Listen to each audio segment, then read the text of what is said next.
A woman never belongs to you. It's just your turn. You lost your edge, she lost attraction for you.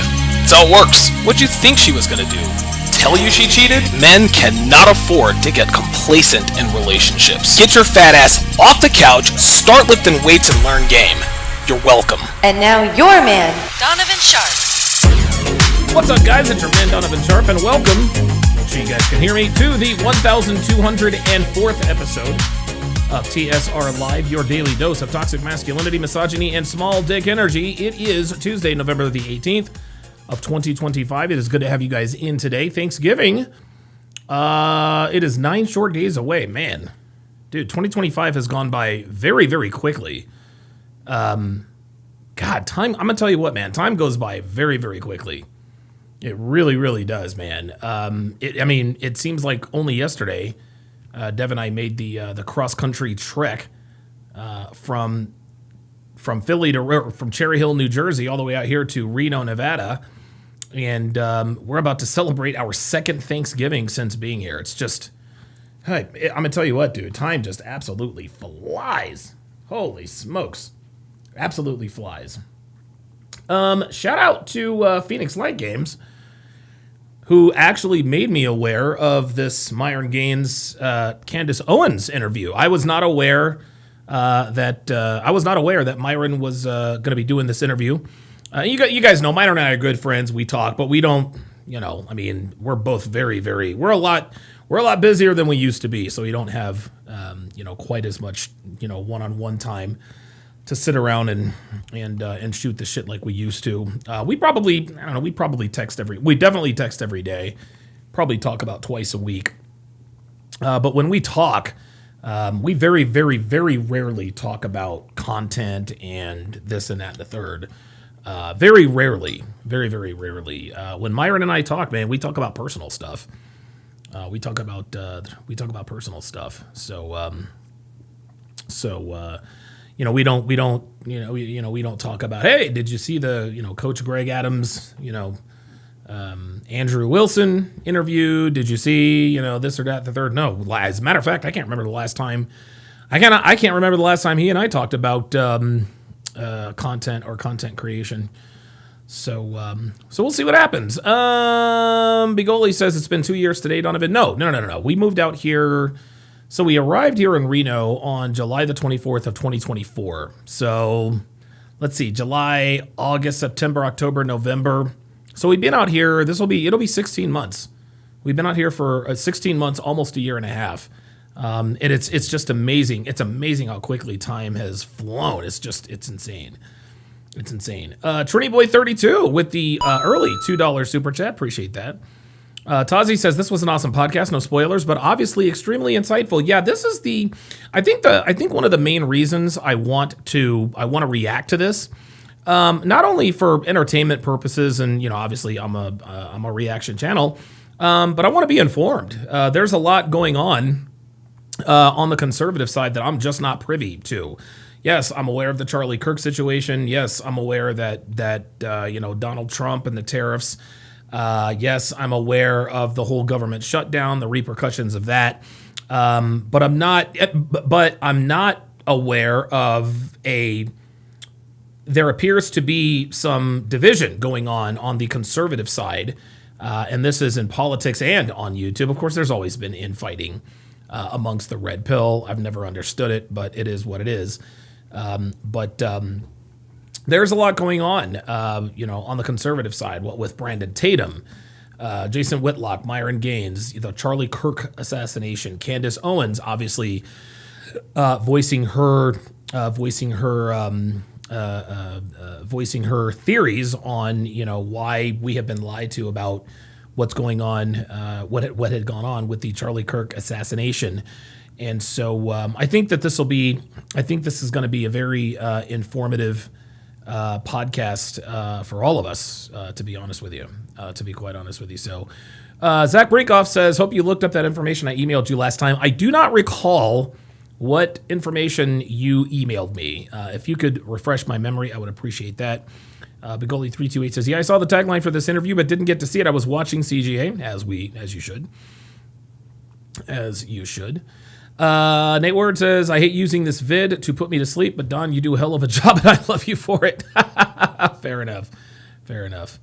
I try. Okay, good stuff. All right, well, just so you guys know, directly following this particular podcast, we are going to move the party over to Rumble, where I will be reacting to episode 7 of Love is Blind Season 9. Yes, I will finally be getting halfway through Love is Blind Season 9. I know a lot of you have seen it. I know the reunion is there and all that, but I haven't seen it. It is what it is, but we'll make it through that season at some point. But without further ado, let us go ahead and get to the Myron Gaines, Candace Owens interview. I asked Myron if, as a matter of fact, you know what? I try to be respectful. Okay. Oh, wait a minute. All right. Let me do this here.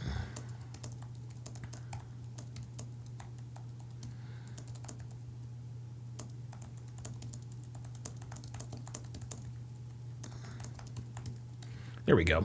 Even though, and guys, I don't take anything for granted. I'm not.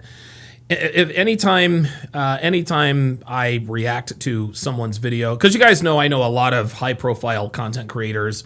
Good friends with Pearl, good friends with Myron. I thought I was good friends with Kevin Samuels, but I don't take. I'm good friends with Fresh Prince CEO, but I don't just get on here and just assume that I can just react to their videos. These people are well known by millions and millions worldwide. They work very, very hard to get to where they are. And so just out of respect, you never know. And of course, this has Candace on it too. So I might not have her permission in particular. This is on Myron's channel. So, but I don't make any assumptions. Assumptions just based on how complicated collaborations and permissions and all that can be. And of course, those of you guys who have followed me for any number of years, you guys remember the whole fiasco with Kevin and Myron, and I was stuck in the middle of all that. And that, of course, is the reason why I try to be respectful. Anytime I react to anybody's videos, and they always tell me, Donovan, you don't have to ask. And, listen, that's fine, but I'm going to ask anyway, just out of common courtesy. Doctor Who Designs with the €5 super chat. Appreciate that very much. Zach Brinkoff says, it was about the Charlie Kirk stuff not making any sense. Just a bunch of random videos and evidence doesn't really matter anymore. I don't know that it doesn't matter anymore unless something has happened.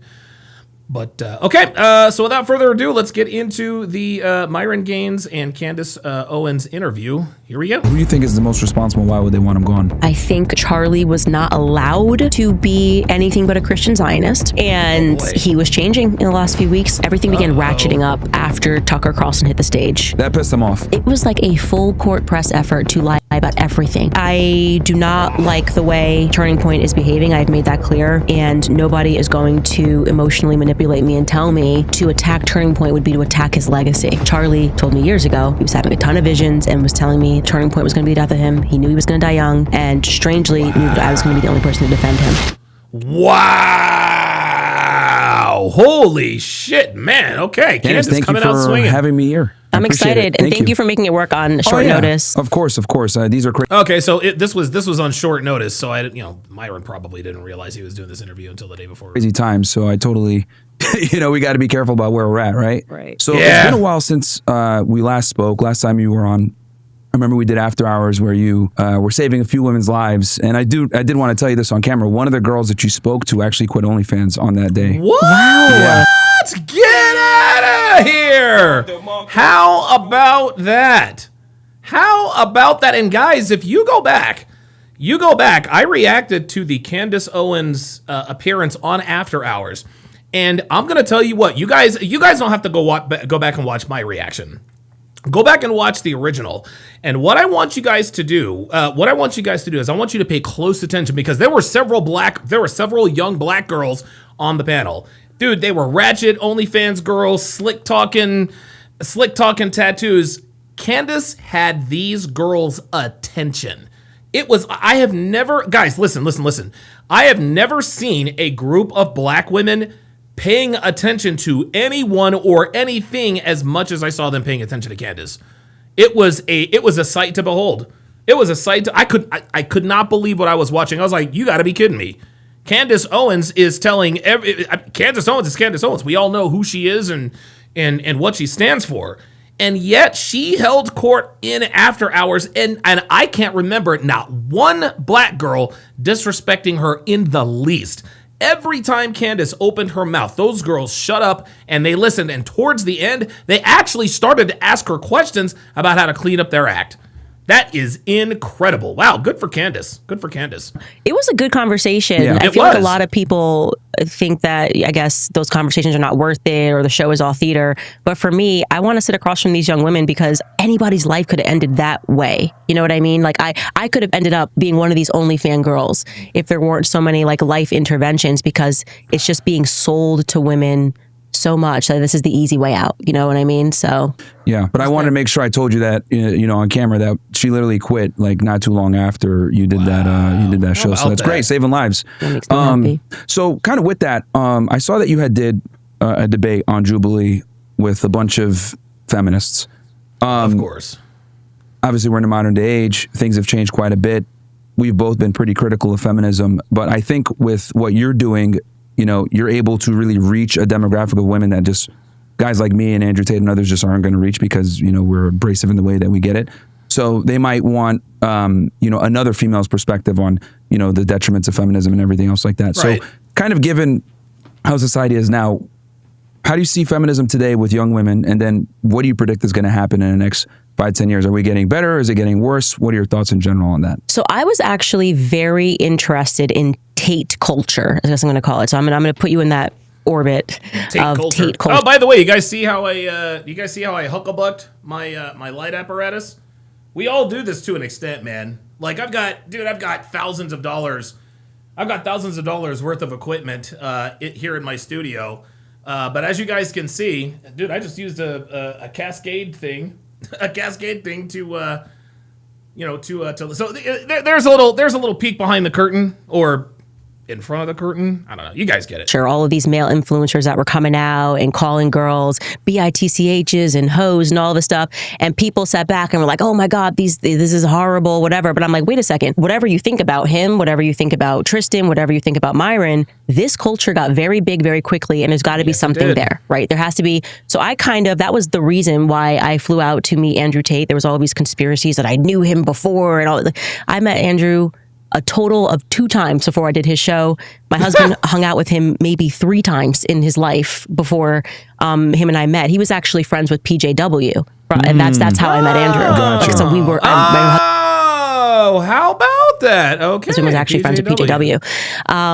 And I just wanted to know what it was, because I'm never a person that will dismiss something on its face and call it a name. Like, there has to be some substance here. And what was actually happening was If you guys remember, a lot of you guys, I remember, I've been around long enough to remember when Candace Owens, when she first came onto the scene, she called herself Red Pill Black. And this was years and years ago. And I remember when Candace first hit the scene. She did this skit about how she came out to her parents as a conservative or something like that. So I've been aware of Candace before she got, and I've never met Candace Owens. I'm sure she's a lovely woman.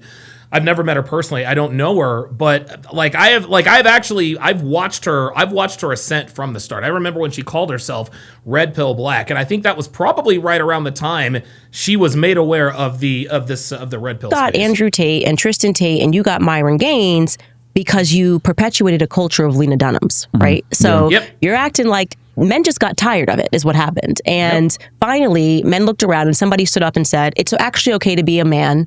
Diabolical man, you stop that now. You stop that. I said Red Pill Black, not Red Pill Black. And I know what that is now, by the way.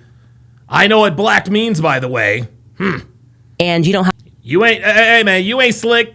I caught that. to listen to any of these women. Now, you may not have liked how they said it. You may not have liked that they were doing this on top of Lamborghinis. But the reality is that what sat beneath that was a horribly toxic culture where women were dictating the terms to men. And every time a man did something that actually felt natural to them, you called it toxic masculinity, and books were written, and Lena Dunham is writing articles, and there's a show about this, and Lena Dunham's naked on Instagram. I wrote a whole chapter about Lena Dunham in my book. And she's naked on Instagram, and she's... For those of you guys who are not aware of who Lena Dunham is, dude, she's the avatar for feminism. She's the avatar for feminism. Morbidly obese, tattoos, grossly unattractive.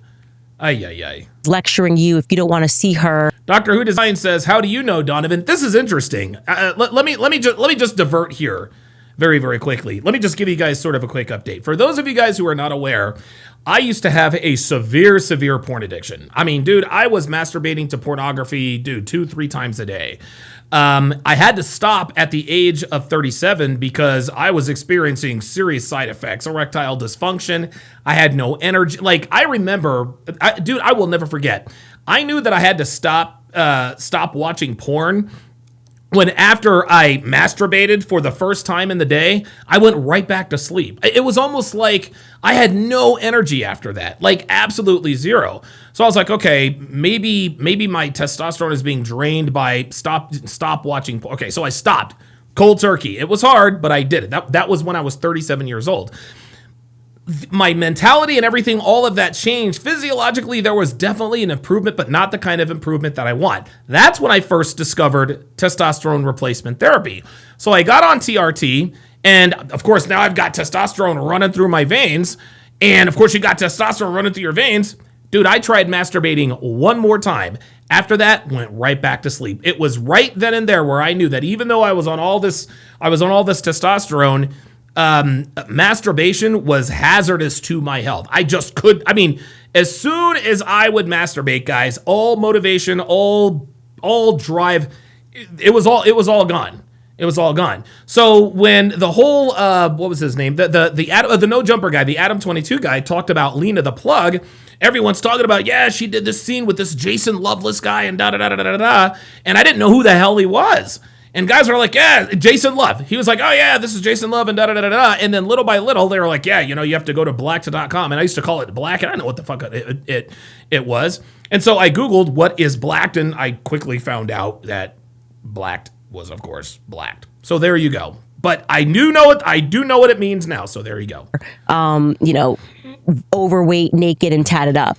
So You can't blame the take culture until you are ready to address where this actually came from, which was women constantly bashing men over the head and telling them that masculinity, full stop, was wrong. Given the problems that we have, obviously, whether it's me or Tate or other people, will kind of come in and say, hey, this is what you need to do as a guy. This is how the modern day marketplace is now when it comes to dating.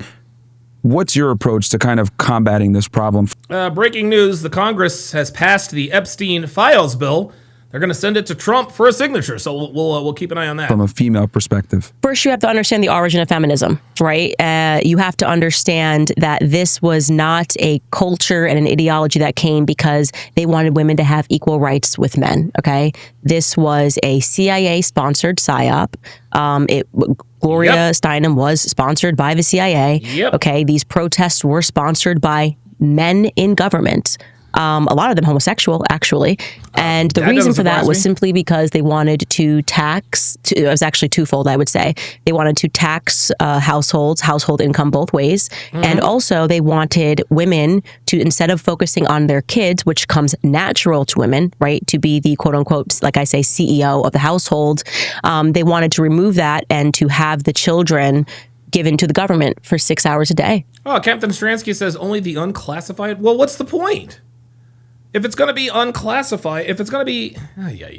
Beyond 6 hours a day, 6 hours a day, plus whatever sports activities, which gives the government full control over the minds of the children. Mm-hmm. This came straight from the Pale of Settlement. After they assassinated the Tsar, you had these Jewish women like Emma Goldman, who came over to America. Emma Goldman was the mentor to what's her face from Planned Parenthood. I'm blanking on her name for a moment. I'm going to say Margaret Sanger. That was her mentor. Mm-hmm. And so this was, in fact, a very look at the size radical of that rock on her finger. Communist movement that came to America and sought to overthrow families, family institutions, strong men. Jay Blay says Bill Clinton and Bill Gates won't be on it. Yeah, it will be the ultra elite. It was funny. I was actually talking to Devin about this yesterday, and maybe I'm stupid. Maybe I'm stupid because I'm not aware of this. But why don't the victims come out and say who is on the list?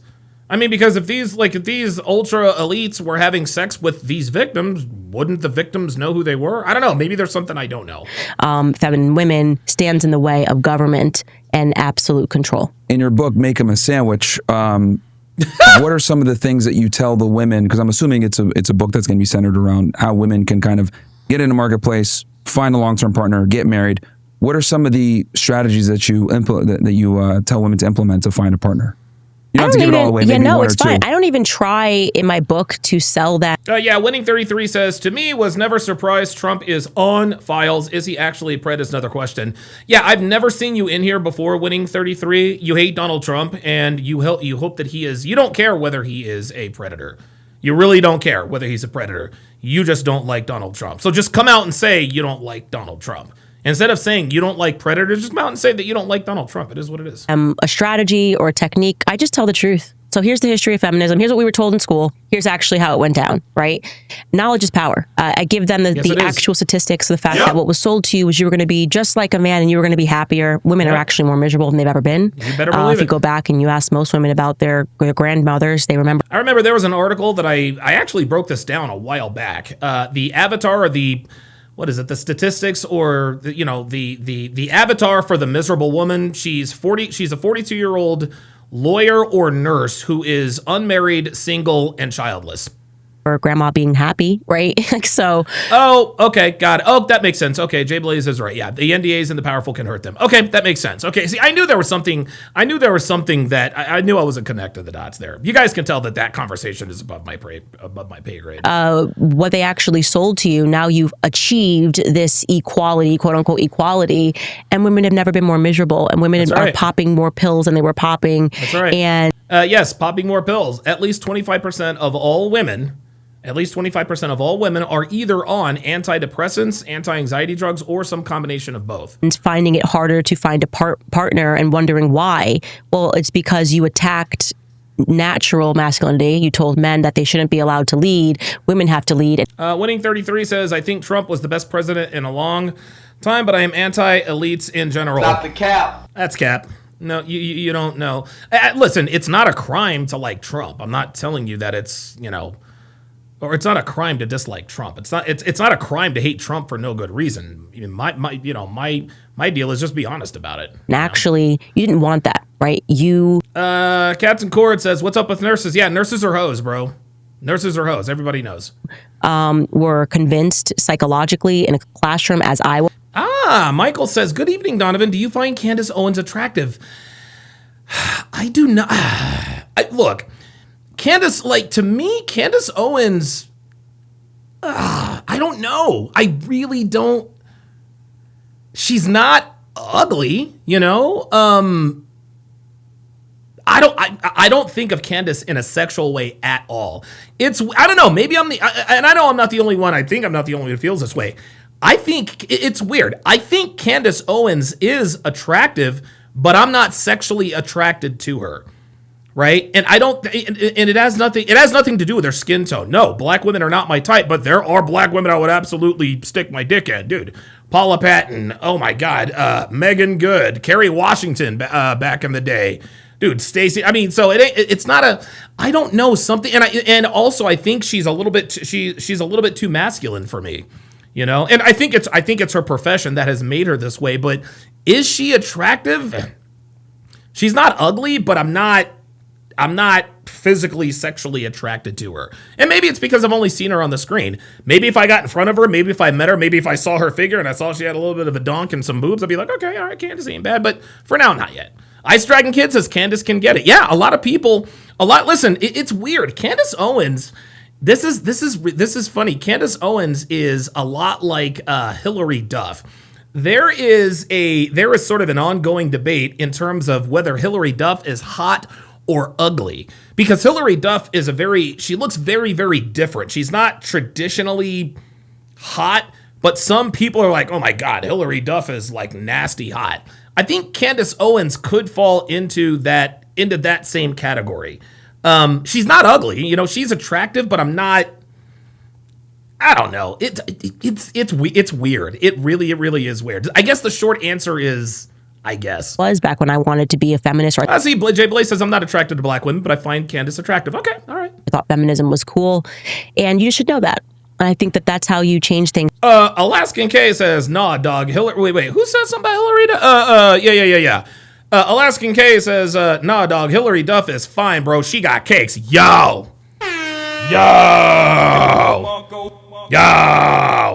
Hillary Duff, that's a bad bitch. And I didn't say Hillary. I'm not talking about Hillary. Oh, I'm sorry. Oh, no. I'm sorry. Let me back up. I'm sorry. Let me back up. I am so sorry. I'm so sorry. I misspoke. I did not mean Hillary Duff. I meant Hillary Swank. I am so sorry. Hillary Duff is fucking hot. Hillary, dude. Oh, yo. Dude, I would stick my dick so far down Hillary Duff's throat, dude, she wouldn't be able to talk for a motherfucking week. Hell to the, oh my God, yeah. Hillary Duff can absolutely get it. What I was talking about is Hillary Swank. Hillary Swank is like, is she hot? Is she not? Da. Some people think she's nasty hot. Some people think she looks kind of like a guy because she did that movie Boys Don't Cry. Hillary Duff is fucking bad. Like that bitch is, oh my God, that's a bad bitch. Hillary Duff is a bad bitch. Holy shit. Come a long way since Lizzie McGuire. My bad. I had to correct that for the record. Okay. Yeah. Hillary Swank's not my type. Hillary Duff can absolutely get these kids. Real shit. Without trying to say, here's a strategy and here's how we're going to move forward. Let people know true knowledge. Let people know true history. Right. And I think the rest of the stuff happens naturally. Or I hope. For you on your journey, when did you figure out that feminism was a lie? Like, was there a certain event that triggered it that you were like, holy crap, this is Zach Brinkoff says Hillary looks beat now. Which one? We talking about Hillary Duff, Hillary Clinton, Hillary Swank? Yes. I actually tell the story in this book. I think Michael Lee says, how about Hillary Clinton? She's very attractive in my eyes. You know, Hillary Clinton, she had like a 2 or 3 year period where she was mildly attractive, but no, I've never found Hillary Clinton attractive. Dude, I will never forget the very first time I saw Hillary Clinton was at Clinton's inauguration in '93. I was like, oh my God, the bitch's braces are bigger than her fucking teeth. Jesus. I do actually. I think it's in this book or it's in my. Big Ole says Hillary Duff definitely just got a BBL. No, I don't think so. No, No, Big Ole, you better take that back. That's not true, is it? No, that better not be. Oh my God. Oh my God. Yo. All right, I got to do some research now. I'm sorry, guys. I'm sorry, y'all. I'm sorry. Hold up. Hillary Duff better not have she better not have a BBL. I will be mad as hell if she has a BBL.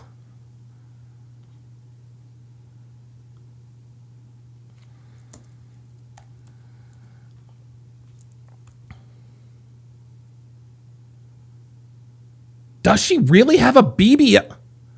I don't know. I can't tell. No. Well, it doesn't look. No, it doesn't look like a. It doesn't look like a BBL. God, she's got a dude. Hillary Duff has an ass. Whoo, she's got some cheeks. I don't know, man. Like I'm not the world's foremost expert on. I'm not the world's foremost expert on BBLs, but I don't think she does. Oh my God, dude, I'm gonna tell you what, man, that would absolutely shatter my world. If Hillary Duff has a BBL, it would be the same reaction that I would have if I found out Ken Griffey Jr. did steroids. I would lose all hope in humanity if I found out Ken Griffey Jr. did steroids. I don't know what I would do.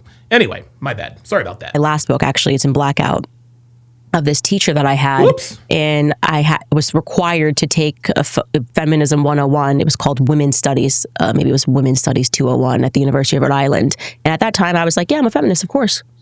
Yes. Jay Blaze says, yes, Don's an expert on fake tits, not BBLs. That is exactly correct. Yeah, dude, I spot fake tits by Who doesn't want equality as they sold it? Yeah. Again, into his classroom, and this teacher, I realized very quickly, was not actually motivated by wanting equality. I was in a classroom where she was trying to convince me that every problem that we had in society was due to men. This was a literal class that was designed to basically... Yeah, Carl5740 says, I am an ass man. Yep. Listen, I love... Guys, you guys know me. I love a set of nice, big, perky, fake tits. But if it comes down to ass or titties, I'm going ass all day long. Also, it is shape over size. I'm not the type of dude, and listen, if you're a size over shape, that's cool. Some dudes just like giant fucking asses. Some dudes like giant fucking asses. If that's your jam, I ain't mad at you. I ain't mad at you. That's not for me. That, you know what I'm saying? But if that's you, that's you. I am a shape over size.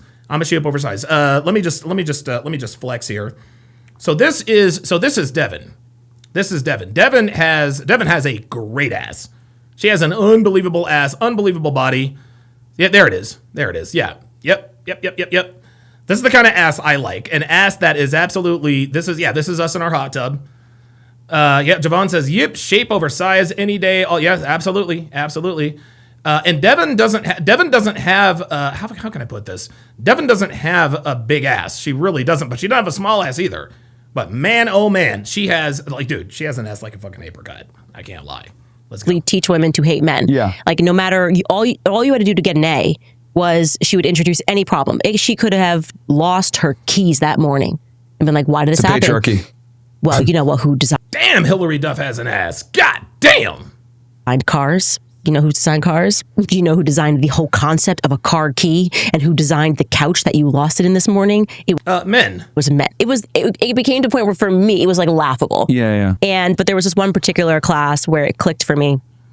Because when I was in... Rack 1966 says, that's all natural. She had a wagon. All black men know since Lizzie. Oh, see, I didn't watch Lizzie McGuire. I knew of Lizzie McGuire, but I didn't watch Lizzie McGuire because I'm not a fucking 12-year-old girl. college, I had an eating disorder. Rack says, why do you think she had black men watching her show? She been natural. Are you serious? Are you serious? So niggas been watching Hillary Duff, huh? Niggas been watching Hillary Duff, huh? Well, I'm gonna tell you something. I wonder if Hillary Duff has been watching niggas. You think Hillary Duff ever smashed you think Hillary Duff ever smashed the Negro? You think she ever smashed a brother? Oh no. Look, you guys know me. I be looking for clues. I be look, hold on. See, now we got to do a little bit of research. Right? You guys know me, man. Like, there are certain things, certain traits, certain characteristics, certain clues that I look for to determine if a woman is what we call in this community SFNY. Now, what does hashtag SFNY mean? Well, it means she fucks niggas, y'all. That's what it means. SFNY is the term that we use in this community for white girls who fuck Negroes. Niggas. But I don't see it. Guys, I haven't seen, there's a little bit of a tattoo there. Oh, I didn't know she had a bunch of tattoos. Okay, all right. That doesn't necessarily mean she smashes niggas, but oh no. Hold up. You know what? Yeah, you know what? Level Up Man says emergent. You know what? Let's do it. Hillary Duff dating history. Hold up. We got to do some research now. We got to figure it out. Okay, all right. Let's check out. Damn it. Oh, freaking. No. Go. Get motherfucker. Sorry, y'all. Let's just pause on this site. There we go. Okay. Let's see what we got here. Damn it. Get out of here. I don't want this. Get! Why isn't it leaving? The fuck? Oh my god. See, this is why I hate the internet now. Like, I don't mind a few ads here and there, but come on, man. Like, let me read the article. Shit. Okay. Now the website isn't working. Come on. Like, okay. You know what? Fuck it. Internet's tripping because apparently, you know what? Maybe Hillary Duff's people know that, maybe her PR people are aware of the fact that she did used to smash niggas and they don't want it to get out. I don't know. We'll see. What is happening? Okay, guys. My internet has frozen. My internet is frozen. I have no idea what's happening. Where's my internet frozen? So you guys can still see and hear me. You guys can still... Oh, there we are. No? What the hell, man? Dude. All right. I can't... Oh, no. I got to get off of this website. Dude, what in the hell? So I was sitting in her class. Oh, yeah. Get this off of here. Damn. I'll tell you what, man.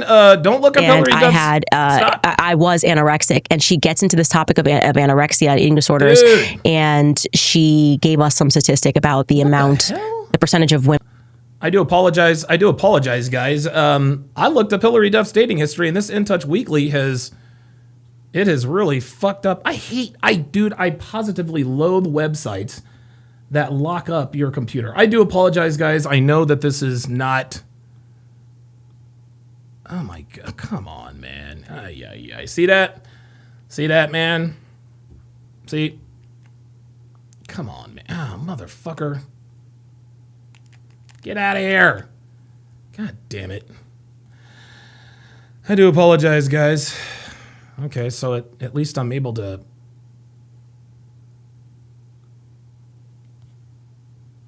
Yeah, I don't know what the hell is happening here. What is going on with the internet? I do apologize, guys. I do not know what is... Hold on. Am I even still live? Yeah, I'm still live. I'm still streaming.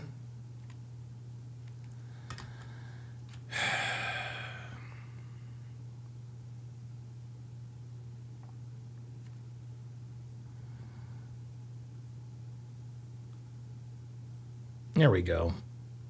Yeah, my internet is... Yeah, I'm being... that have eating disorders, and I'm making this up now, but it was... Yeah, it was... Okay, yeah, looks like I was being... Looks like... What in the hell? It looks like I was being throttled.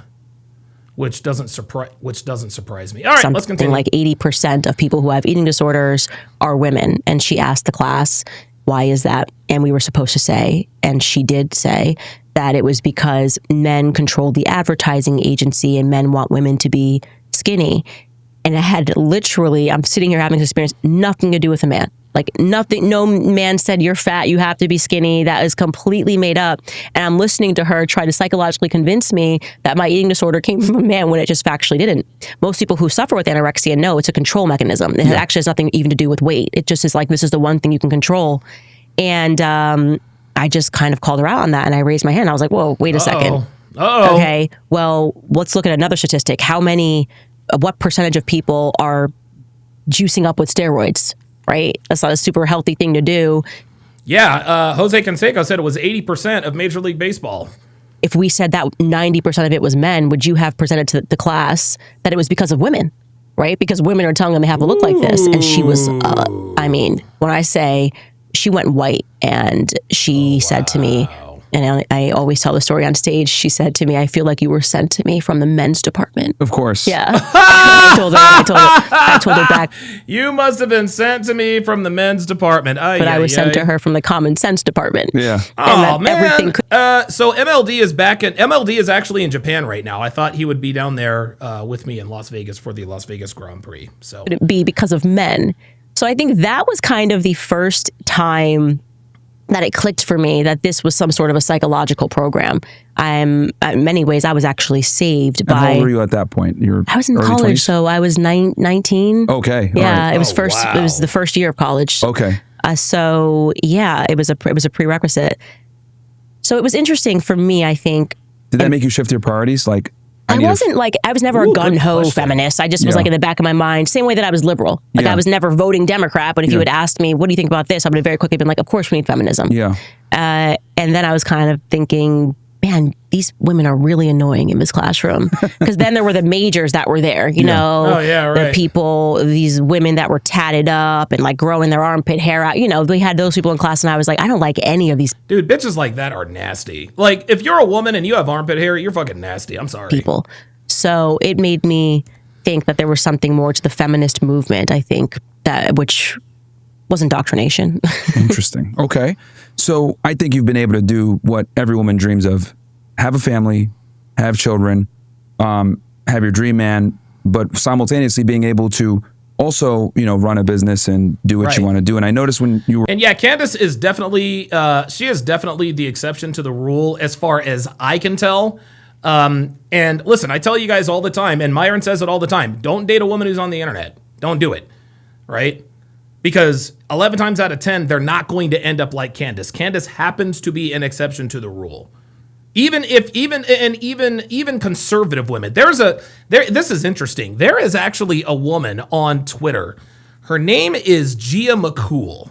Okay, her name is Gia McCool, and the interesting thing is she is this conservative. Let me just look her up here. Gia McCool. She's like this conservative pundit, whatever the case may be. But all she does, and she's married. All she does is post bikini pictures, y'all. Women don't want to be wives. They want, look. I want to show you her page. So this is Gia McCool. She says, I married the second man I ever dated. I just don't. And that's all well and good. But look at her media. She said she married the second man she ever dated. Hold on. Let's look at her media. Like, dude, she has a bikini. Oh, wait a minute. Oh, yeah, here she is. So this is her. She said she married the second man she ever dated. That doesn't necessarily mean, and I like how she tried to frame that. She tried to frame that I married the second man I ever dated. What she wants us to think is that she's only had sex with 2 men. That doesn't mean anything. Just because you married the second man you dated doesn't mean you've only had sex with 2 guys. But this girl, dude, this woman, Gia McCool, dude, her page is absolutely like, dude, it is big. Hold on. She might have actually taken some of them down because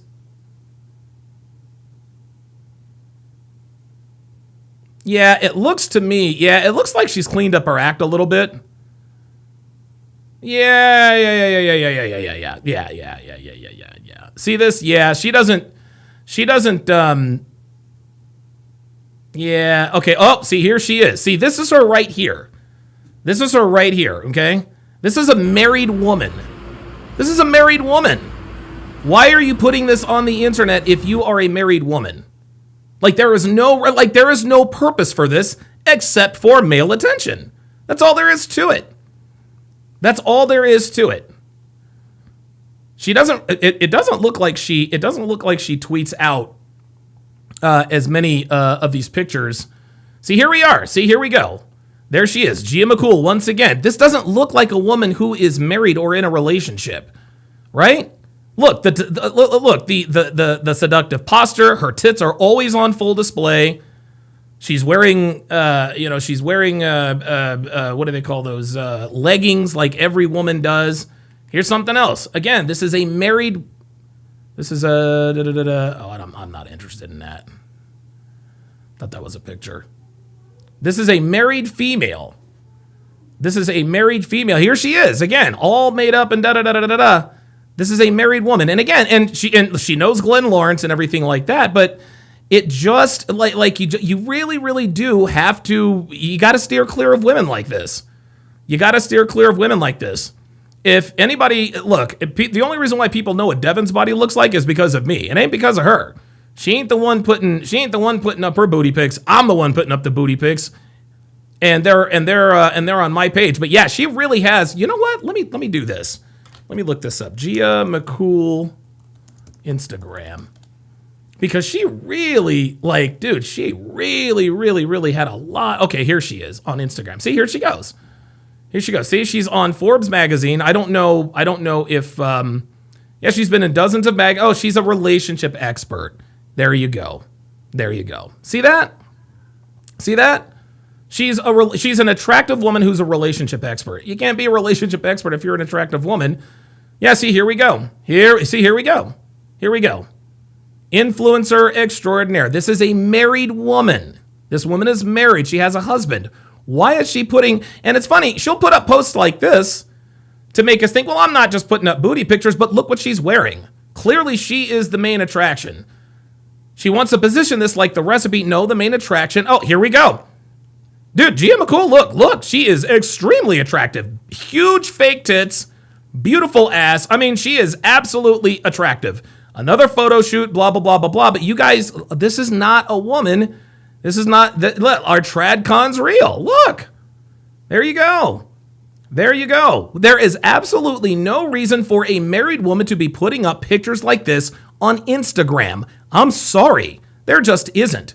The only reason she is putting up pictures like this is for male attention. And you want to know something? Let me make sure she has on her wedding ring. Oh, there she are. Now she's in Italy. The Leaning Tower of Pisa. Does she have on a wedding ring? Hang on a second.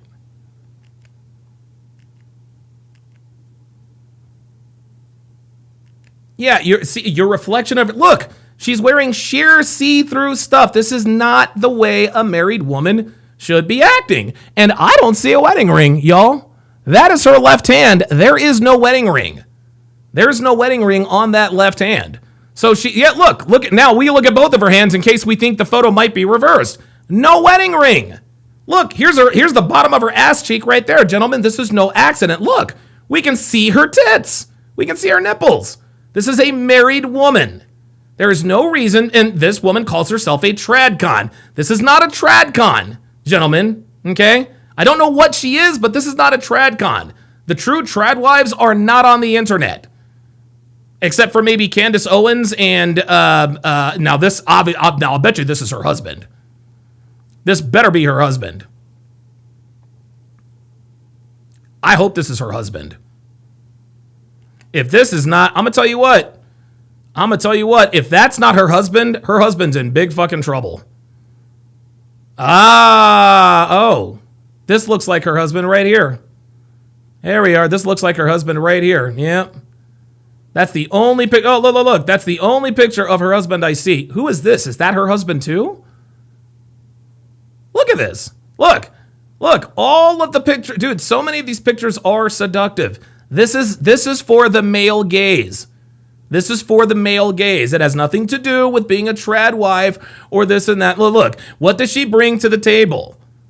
What does she bring to the table? You want to know, guys, look, man, this is the tale as old as time itself. You want to know why women show their bodies on the internet? Because they're boring. They're just not interesting.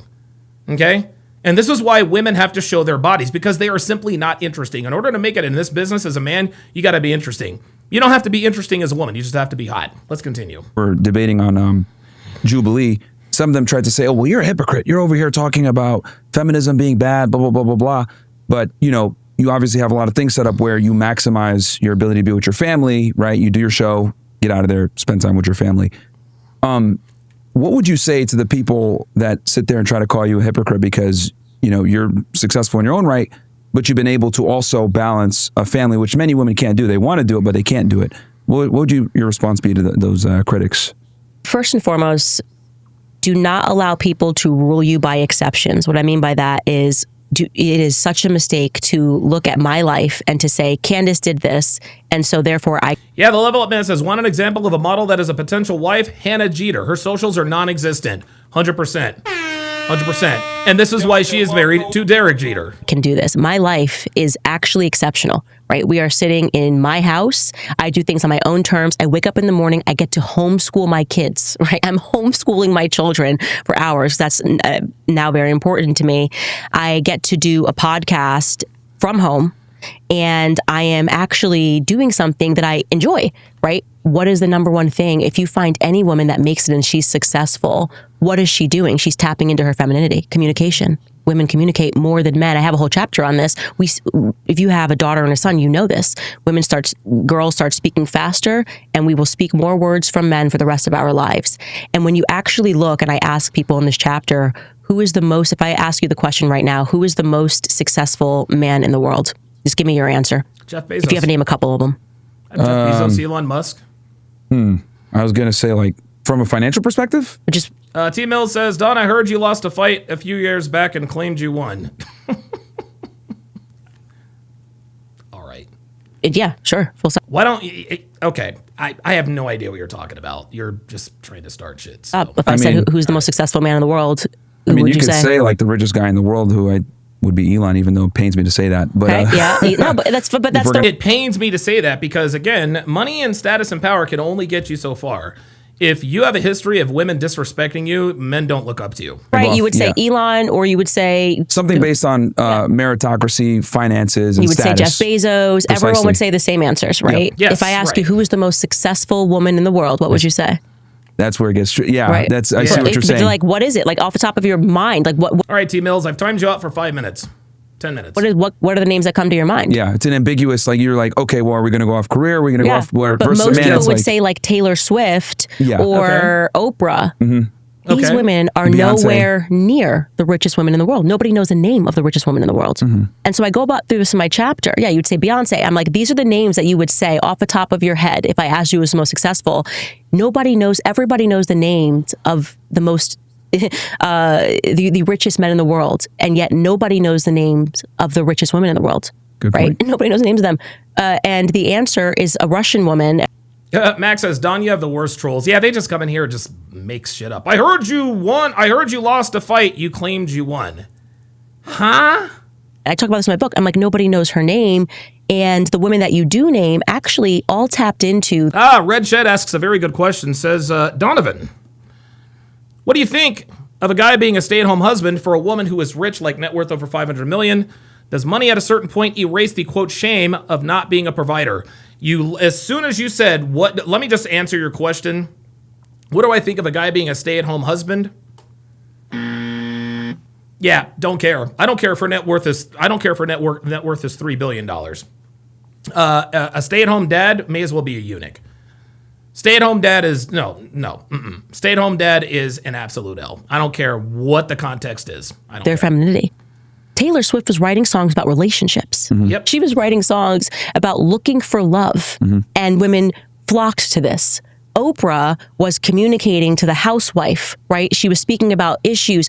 They're tapping in actually to the one thing that actually you think they're standing against. Oh, they're the ultimate feminists. No, they tapped into their femininity and found success, actually. Carl5740 says, this has no place in this live stream bringing up a fight. Of course, he doesn't know what he's talking And about. He's just women saying shit. do not, when we think about success, we don't measure it in terms of finances. That's why No. these women we think are the most quote unquote successful women in the world. Whereas men naturally think finances. Oh, it's Jeff Bezos, it's Elon Musk. So I do a chapter and I speak about that in my book about who the richest woman in the world is. And then the next 10 women who are the richest in the world are all rich because of who they divorced, right? Yep. Yeah. So Yes. what is Yes. the picture that we're recognizing here? We don't measure success in the same terms as men measure success, nor should we. And we've said this for years. Men don't derive pleasure from the same things women do. And it's important for women not to think that becoming financially rich somehow means that you are successful or that you have triumphed something in life. And since having children, like, how has that like shifted your priorities as far as, I mean, and you can go into as much detail or as little as you want, as far as like how you've kind of prioritized child rearing versus like maybe your career and doing social media as much? Because I notice, Yeah, Red Shed says, as long as you're not getting pegged or openly disrespected, I don't think it's that bad a deal at that level of wealth. Yeah, and you would be wrong, Red Shed. You would be wrong. I think, Red Shed, what you have to understand is that when women have any semblance of power, whether they're the breadwinner or they have some sort of authority over you, they're terrible people. Because women are not only are they not designed to lead people other than their children when they're young, they're not designed to take care of a man. Because a woman who is supporting a man financially, it is impossible for her to respect him. And in the back of her mind, because she knows she is financially supporting him, she knows that she can disrespect him at any time, and most women do. Most women disrespect the men that they support. So listen, if you can find a woman who's worth $500 million to support you, be my guest. Just let me know how that works out when the shit hits the fan. you know, before you were super active, you still post obviously every day, but now it's like, you know, you have other priorities. So how has that kind of shifted? Yeah, my family is my number one priority. I would say having kids made me more secure than ever before. I just don't care about the noise. None of it matters anymore. And also, Yeah. I have real stake in this fight. before these were just ideas. America shouldn't be run like this. This is why. This is what's bad. Yeah, now she Once has you children. have kids, you have actually a real stake in the future of America. So when I am podcasting, the subjects that I am covering to me are existential, right? Are we being ruled by pedophiles and criminals? That's now existential for Yeah, that's the answer. me. What is happening in the school systems? What is happening in these churches? What is going on? This is now existential because my children will inherit the America that I fight for or the America that I remain silent about. And just to kind of finish off with the feminism real quick. So what do you think are the top 3 things holding women back from fulfillment and happiness right now? Good The question. number one thing I would say that's holding women back would be not understanding the history of feminism, I think. Yep. I think once you know that, everything, like knowledge is actually power. Yes, it is. I would say the second thing that's holding them back is the psychology of peer pressure. And that is the psychology and the peer pressure starts when we are. And guys, we see the psychology of peer pressure on Fresh and Fit. Anytime a girl has conservative values, we see all the other girls sort of gang up on them. And a lot of them sort of cave. Every once in a while you get one who's a real one, but that's an exception. In school, with women being told you have to go to college, you have to have a career. The last thing you should be thinking about, you have plenty of time. You don't actually have plenty of time. Biologically speaking, you literally don't have plenty of time. Men might have plenty of time, biologically speaking, but your body is telling you don't. And so I think, and then that kind of gets into the education. The education system truly is just Soviet propaganda in the classrooms. So those would be the top 2 things. And so they're ignoring their gut instinct and following the herd. So understanding what feminism is and how it came into place Historically. makes it a lot easier to understand everything else. All right, fair enough. What do you think so far about this, switching to politics? What do you think so far about this administration with Trump? The good, bad, the ugly? Sad. Honestly, the first thing that I would say is that it makes me sad because obviously I spent a lot of time helping Trump get elected, trying to help Trump get elected, and Trump is... I see a photo right here, yeah, he's a part of my political story, right? A part of my political awakening, if you want to call it that. And it feels to me like when he said, what Epstein files, are we still talking about the Epstein files? It was just like we were so close. We did everything we could. And we were supposed to be fighting a swamp. And then what happened? What the Loch Ness Monster, which is Israel, rose up and swallowed our hero whole. So it makes me sad. And I think we all can very clearly see what has happened on the basis of who is now supporting him. The literal Never Trump movement is now supporting Trump and telling us that we're radicals, the people who initially supported Trump.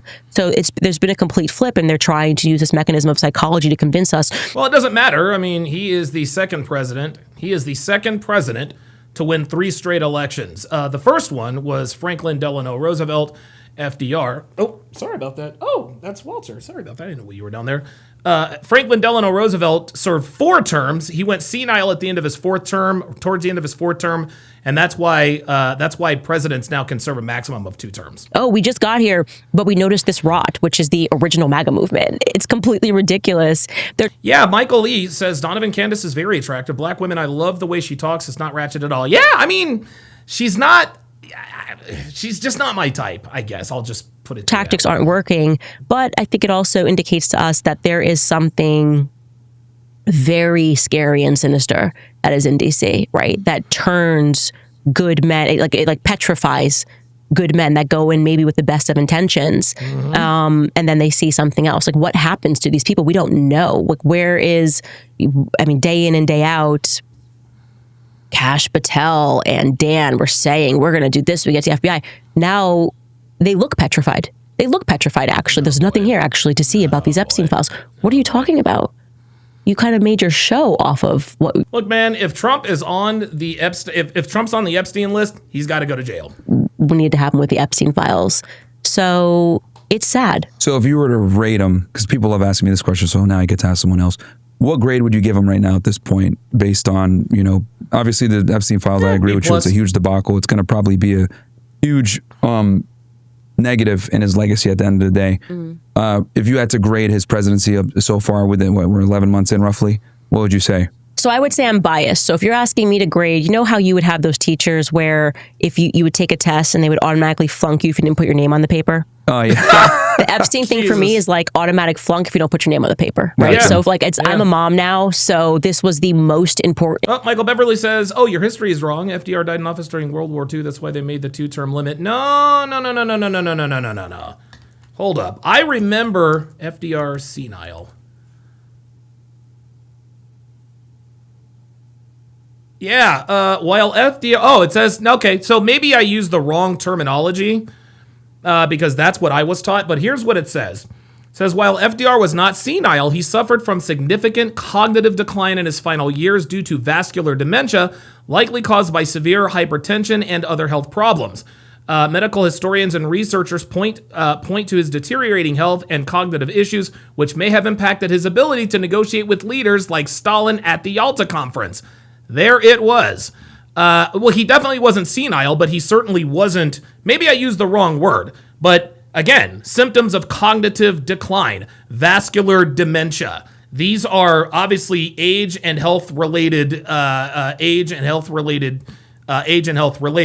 And part of the reason why presidents are limited to 2 terms is because of FDR. That's the reason why. It's because he had the decline in mental. So maybe senile is not the word, but there was definitely some mental shit going on. That's the point. And thing to me was figuring out where the pedophiles are Think Joe Biden in our society.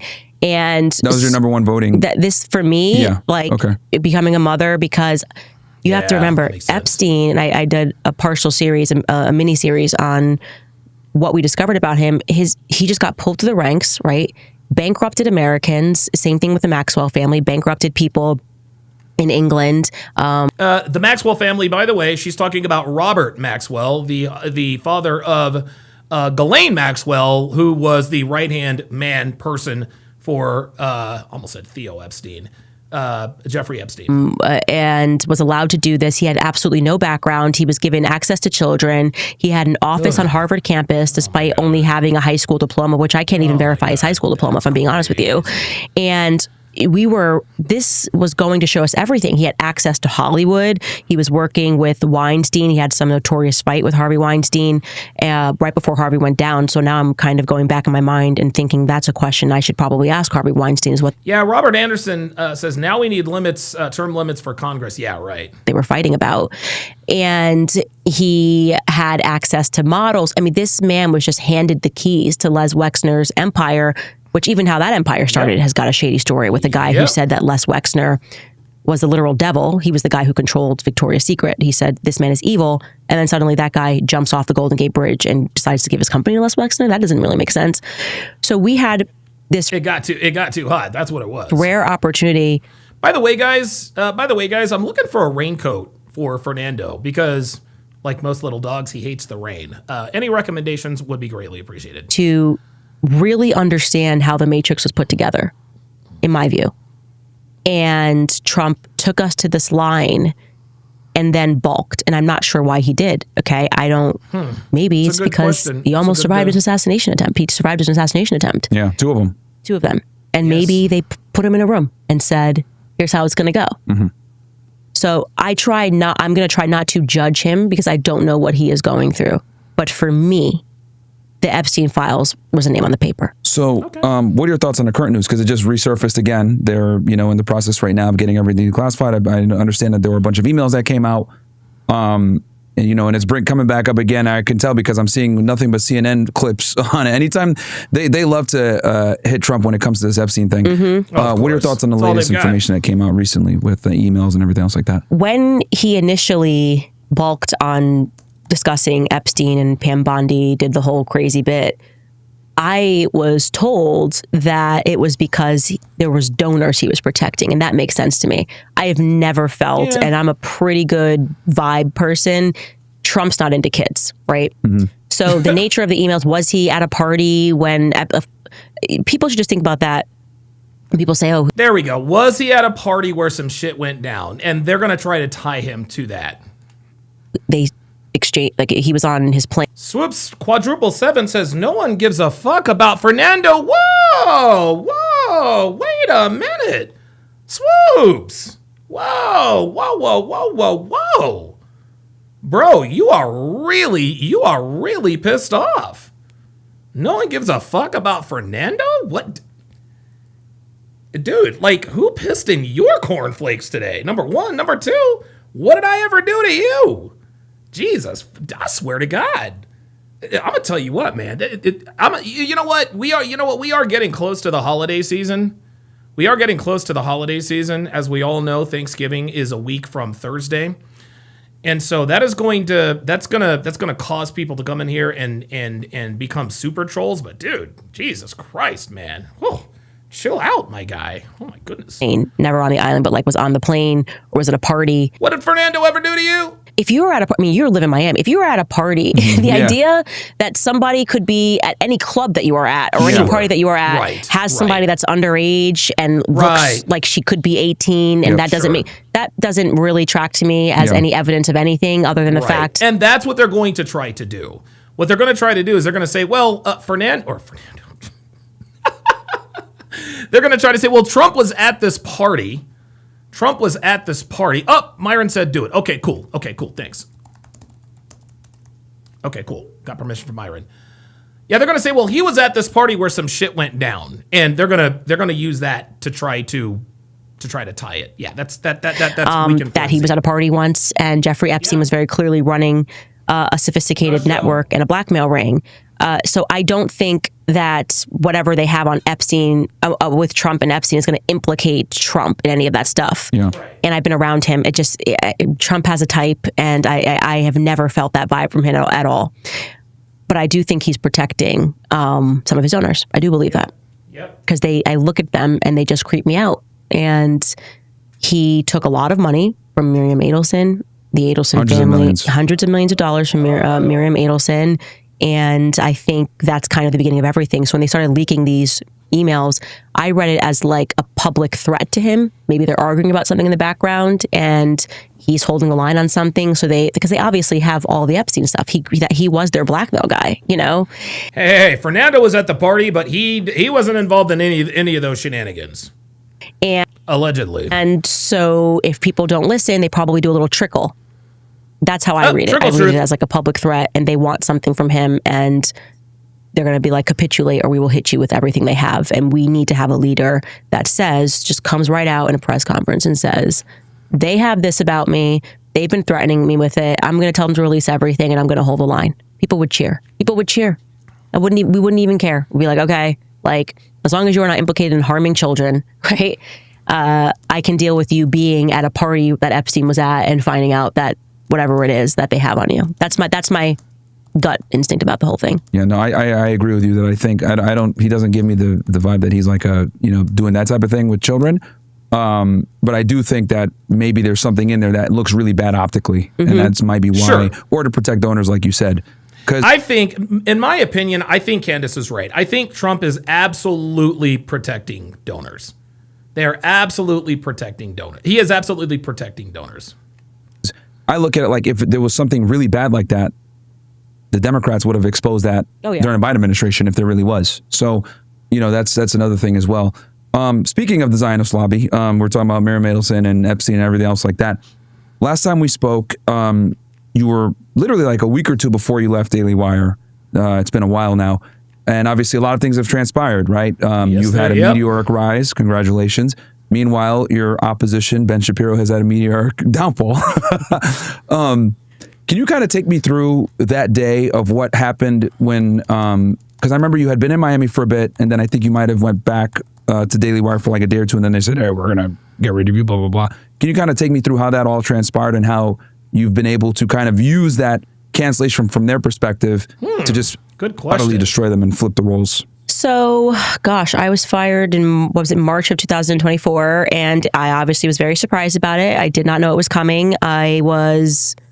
Look, even if I sensed it was coming, I would have never have thought that it would have happened in the way that it happened. I would have thought that we would do everything that we can to keep things friendly. I mean, you don't want to work for any company. It's just unprofessional to dedicate years of your life to any company and not have things, even if they're not on great terms, you still want to make it as peaceful as possible. TMZ reported, and I have to ask you this because I've always been wanting to ask you this. They reported that one of the reasons why they wanted to get rid of you is because you did the show with us. And when we talked about Jews, we hit the sound effect, the cha-ching sound effect, and that, I guess, that infuriated Ben Shapiro. Is that true, or?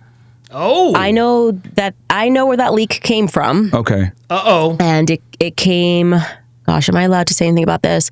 She no longer works for the Daily Wire, and I think she was behind that leak. Spill it, Candace. Yeah, so she no longer works for the Daily Wire. Oh, wait. Did Myron already say the name? Hold up. Was behind that leak. Yeah, so she no longer works for the Daily Wire. So that was interesting. I can neither confirm or deny whether or not that is true. Okay. But what I will say that means that's true. Is I would have never expected that sort of a PR. I mean, it's just the opposite of the way that I am. I mean, I've worked with several companies. I've worked with PragerU. I have obviously a lot of disagreements with them now, but I had a very peaceful working relationship with them. They treated me fantastically. I've said this 1,000 times. Like, what I think about them now and what their contributions are to what we're fighting, I could never go back and say like one bad word about how they treated me. They were really good employers. And all right, well, at least she's taken she's taken the higher road. Yeah, Sean Moore says probably Brett Cooper. Yeah, probably is. Very communicative. I ever had an issue. I mean, I think my contract with PragerU was like 2 pages. I'm not even kidding. It was crazy. Marissa never even wanted to talk about contracts. She's like, if we ever have to talk about the contract, she was like, you should probably leave because like I don't want you here if you're not happy. Yeah. Obviously had a very great relationship with Charlie Kirk, Turning Point USA. So for me, having never had any sort of a debacle ever in my life, in terms of working for people, it was new, it was global, there was so much happening, and I didn't know if we were going to survive it. Genuinely, my husband and I, it felt like it's like trench warfare. Your every move, you're not even thinking about the implications. It's like, I just have to put one foot in front of the other and fight. And I first of all, Ludwig Genki, somebody says she tried to Me Too Crowder, though. Who are you talking about? Just grateful to God that my husband was just rock solid. I think if my husband had shown even a fraction of apprehension, fear, anything, I probably would have come apart. And this again gets back to the importance of marriage, because there are things that men are designed to deal with, women are designed. Like I was good on the psychology games of what they were trying to do, but in terms of just getting down and building the infrastructure and like, okay, we need to rebuild the podcast. We got to do this. We got to figure this out. I think Candace definitely has some. Candace definitely has some decisions to make. We laugh now. I mean, even because my team came with me, which was something that was also a huge blessing. I'm so grateful to my team, because I went to them and I was like, I don't know if this is going to work.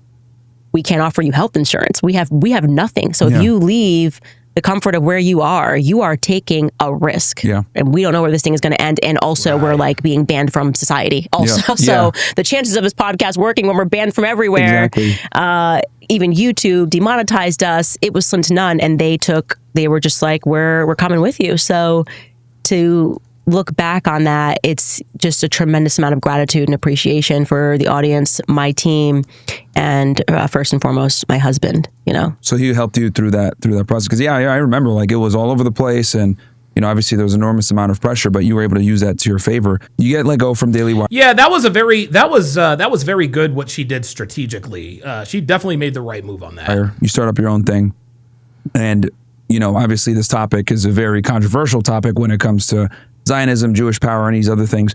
And it led to some things. What red pilled you on this topic that made you say, I got to speak up, even though this is a very taboo topic? Question. You had, Man, these like are you great said, questions, deal with demonetization, cancellation, losing an employer. What made you say, I got to speak up on this? I want to get into heaven. And I think people don't realize that that's real. Like, I think people who are atheists don't understand that a part of this whole psych operation was to make you an atheist, because if you knew for certain that when you die, there is more, which there is, you would be living your life differently, right? I want to get into heaven. And so at the very moment that I know anything is true, I can't tell a lie, right? So when I was working, and giving the example again for PragerU, I genuinely, first off, wasn't up on the topic of Israel. It wasn't kind of a common discussion. There was no pressure on me to get out there and say things that are pro-Israel. I just genuinely believed it in the same way that I tell people Charlie Kirk just believed it. There's no conspiracy. He just was like, yeah, Israel, I'm a Christian, and obviously Israel has biblical connotations, and so I support Israel almost like it's a periphery. Yeah, it's like in a default setting. Yeah, it's a default setting. Literally, in the it's a factory GOP setting. Yeah, and people who attack that and assume that everyone's in on an agenda should stop doing that. At the moment that it kind of became and I would say after October 7th, they were kind of demanding that you take a side. I watched Bassem Youssef. This was truly the mental turning point for me. He went on to Piers Morgan and it went viral. And he held up this paper where he showed how many deaths there were every year of Palestinians versus Israelis. And I will never unsee that. And he was being totally a jackass about it. Was just kind of using humor, which is the best tool, and being like, so what's the equation of how many lives are worth? So I'm going, okay, so I'm supposed to believe these are the evil people, but this is how many people. Right. And then I had Norm Finkelstein on my show. I'm gonna tell you what, man. Candace she's an excellent debater, excellent discusser. She is really smart, man. Like, she is incredibly intuitive. She really Daily is. Wire, because I was like, let me go to someone who actually is not an anti-Semite, right? His parents survived the Holocaust, and he's a professor who was denied tenure for a ridiculous reason because he is committed to telling the truth about Gaza, and he wrote so many books on it. And that, to me, was like, wow. So that like red pilled you on the topic, like seeing the deaths and everything, because no one ever sees like the Palestinian perspective, because it's like almost like in America, well, especially if you're a conservative, the default setting is we support Israel unequivocally every single time, and you never even hear the other perspective. So right. And I've said that too, like October, and they don't give you a chance to hear it either. October 7th kind of opened up this discussion, whereas like I remember before it, like if you talked about it, you would get demonetized, banned. That's what got me demonetized. Yeah, was that topic, especially before October 7th.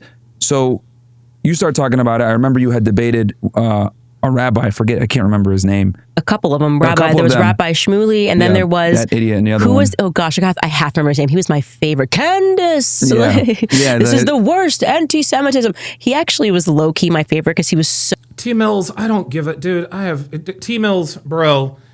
Number one, the link isn't up. Number two, I'm not respectfully talking to you about my assault felony.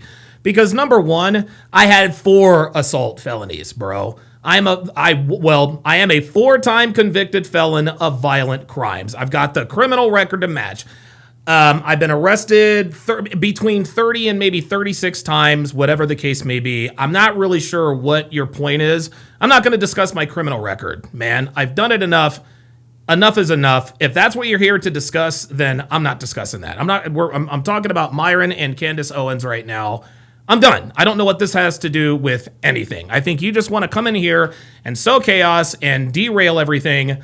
I'm not gonna give you that chance. So take your monkey ass up out of here and go bother somebody else. Jesus fucking Christ! So over the top. Oh yeah, Larry guy, man. He was so over the top, and he was like, monkeys. "You can't even." Like, honestly, you monkeys need to leave me alone. Like, I'm so sick of you fucking monkeys, man. You fucking monkeys, you goddamn hyenas. Go bother somebody else, man.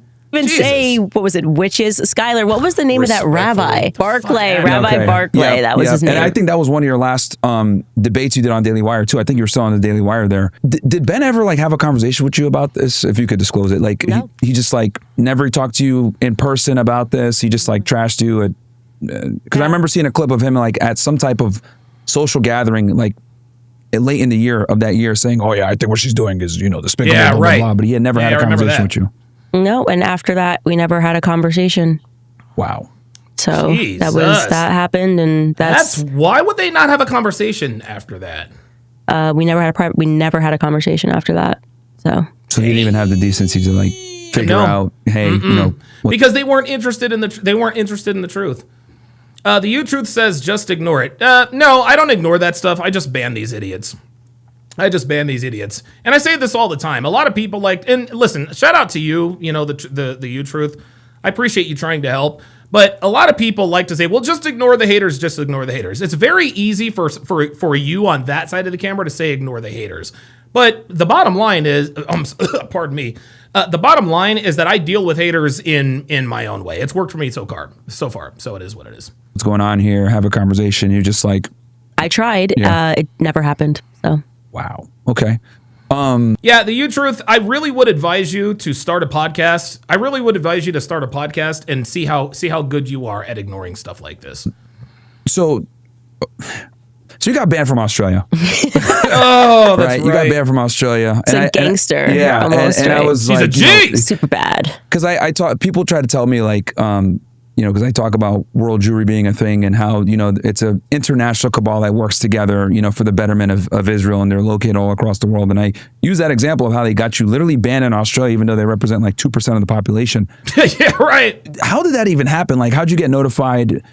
Like, yeah. How did she find out that she was banned in Australia? Did she try to go out there or what? About? I was going to tour in Australia, and the Zionist lobby found out, and they publicly posted. It was like the Zionist Organization of Australia, maybe it was ZOA, publicly posted this thing. Like their equivalent of APAC, right? Essentially. Yeah, it's another APAC. There's so many of Zionist organizations, and I will say on the conservative side of Australia, the Jewish. Yeah, Candace is a G. Like Daryl Bradley says, listen, you're not a true gangster until you've been banned from a country. Conservatives did also write a letter in support of me saying, like, we disagree with her, but she should be allowed to speak.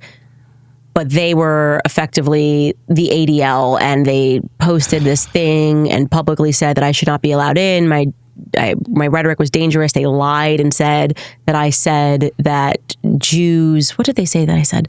That Jews drink the blood of children, which was it's just like completely. Oh my God. The blood libel. It was unbelievable. I mean, the way that came about was me liking a tweet, literally a like of a tweet of a person who called out Rabbi Shmuley and said Oh, God, Rabbi Shmuley that had told a dude. huge lie about me. So they were replying to Rabbi That guy, Shmuley, Rabbi Shmuley is and crazy. said, you didn't include that she, and then like told the truth about what I said. And then they ended their thing with, are you drunk on Christian blood again? So me Oh, my liking God. this tweet, yeah. That's what they used. they went full media Retard. press corps. I mean, it's just unbelievable. Yeah, full Candace retard. says, I'm like, are you kidding me? It was so obvious why I liked this tweet. Like, this Yeah. person debunked Rabbi Shmuley's lie, but this is how they lie. Yeah. This is how they lie. And they take everything literal. They take even if it's everything hyperbole literally. or whatever. It's Yeah. like, oh, look. They take everything literal, and guys, that is another way. This is another way people operate in bad faith, is they take things literal. That's what they do. Look at you, vile anti-Semite. Yeah, and I'm like, obviously I like this tweet because he defended, like, he pointed out that Rabbi Shmuley told a ridiculous lie that had nothing to call do him with the dildo anything. rabbi. Yeah, he said that Rabbi my Shmuley. followers threatened to kill him or something very serious. And he was like, you're showing this inbox. And didn't he try to sue you for that? No, he threatened to sue. Okay. And so, yeah, it was quite a time, but they successfully got me banned. I've never been in trouble, nothing. And they decided that I am too dangerous to speak in their country. So that I still think, and this has been Jay Blaze says Destiny does that a lot. Yes, he does. in my belief, everything that is happening, God wants to happen. So when that happened, it was because Australians needed to understand something about their country. Because people who didn't like me, who didn't support me, or weren't conservative in their country kind of looked up and went, why is this like mom of 4 being banned from our country? No matter what I think about her, I certainly don't think she's a threat, that she shouldn't be allowed in. And we've got literally people who have been accused of murder, people. Yeah, James says, Donovan, as long as you live how you want to live, people will always talk about you. Hold your head high. Yeah, it's very, very interesting. I don't know how I'm all the way down to 8 live viewers there, but yeah, one thing that this business has taught me, and that's sort of an unintended sort of consequence of this whole Donovan Sharp thing. I never set out to when I first started this, I did not intend to make this what it was. It was never my. I just had a few stories to tell. I happen to be a very good writer, and I wanted to get the message out.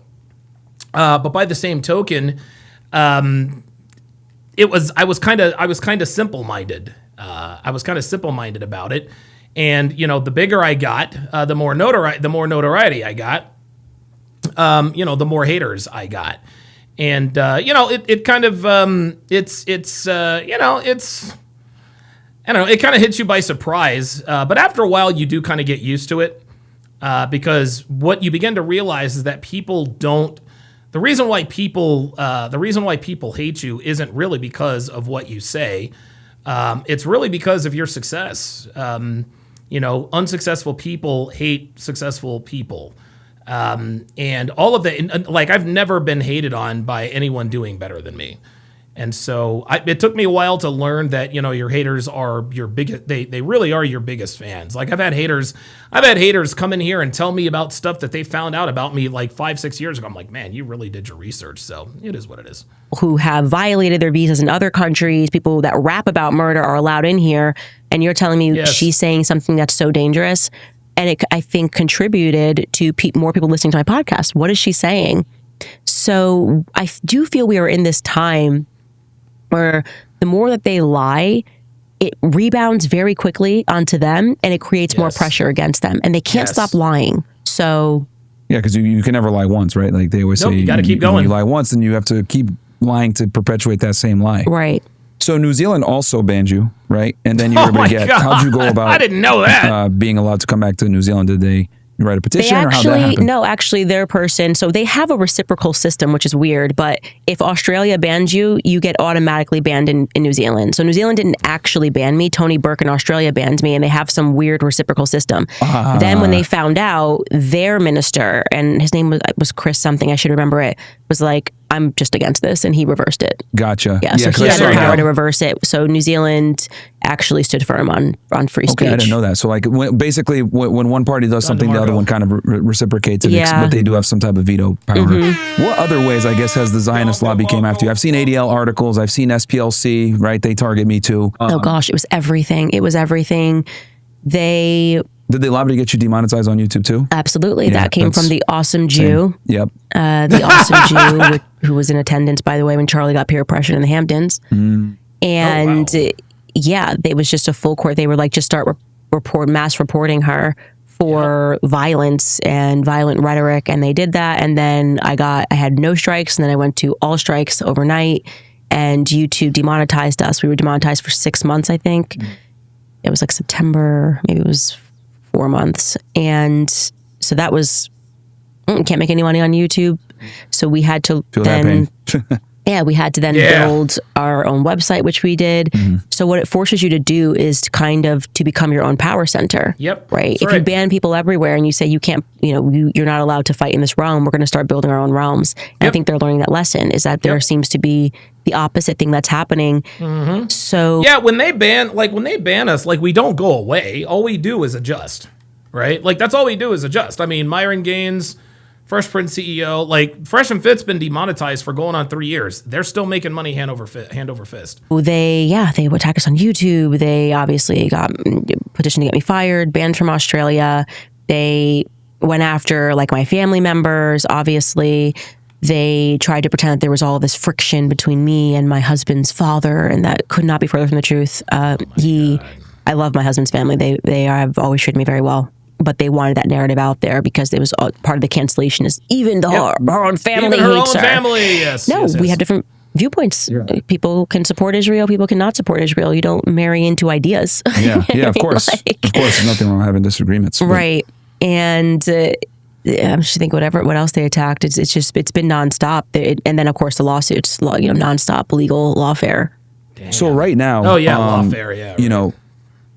Between you, Tucker, Nick, they're attacking all three of you guys, saying, "Oh, you guys are anti-Semites and you guys are pushing this whole thing." And I give credit because you three have done an incredible job of awareing the American public on this topic when it comes to Israel's control of the Middle East, what they're doing over there, how they've been able to get away with this for so long, killing people, and no one knows. Yeah, Phoenix Light Game says they thought they would get rid of Pearl when they demonetized her on YouTube. They were wrong, which is why she created the Audacity Network. We are not going away. It's laughable they keep trying. Yeah, and not only that, now Pearl is now remonetized, and she still has the Audacity Network. And, they've been targeting you guys quite a bit. Yeah. And I see that, there's been a bunch of drama with Megyn Kelly and Ben Shapiro and everything else like that. what are your thoughts on the on the situation? Because like, you know, anytime they mention Tucker, you're right there, right? When it comes to the criticism of Israel. Yeah, even Bibi Netanyahu name checking us was crazy. Yeah. On the TikTok thing and why they needed to buy TikTok. They're letting you know this is a psychological operation. That's what they're telling you. They've gone masked down. And it just... I did not... Dude, I didn't know it was that bad. They've just come more inward. I have no idea why they kept attaching me to Tucker Carlson. They wanted both of us gone, and they... Mark Levin loves you. Yeah, I know. They force-fired Tucker. They force-fired me. And then they realized, oh, we can't control them. And we started having to build our own power centers. And they didn't like that. And they made you guys bigger. Exactly. So... Yes, right. And then with the Nick Fuentes thing, I promise you, I had never heard the Nick Fuentes backstory until after I was fired from Daily Wire. There was this Twitter audio or X audio space that he did with Jeremy Boring, who at that time was the CEO of Daily Wire. And I heard the backstory. And I was like, this is insane. Like what happened to him. Nobody can look at that backstory of what happened to him and not realize that it was just evil. They did everything they can to contain him. It's ridiculous. It's like he had his life ahead of him, and so you kind of root for that. You're like, no matter how I feel about him. Yeah, dude, they really tried to bury Nick Fuentes, but that's why, again, anytime they try to silence someone, they only get bigger, man. I root for him against the Zionist lobby. And this rule that you can't speak to Nick, why can't I speak to Nick? Can't my audience decide whether or not they want to listen to him? There's this false idea of platforming him, that somehow that's going to be harmful and you can't platform him.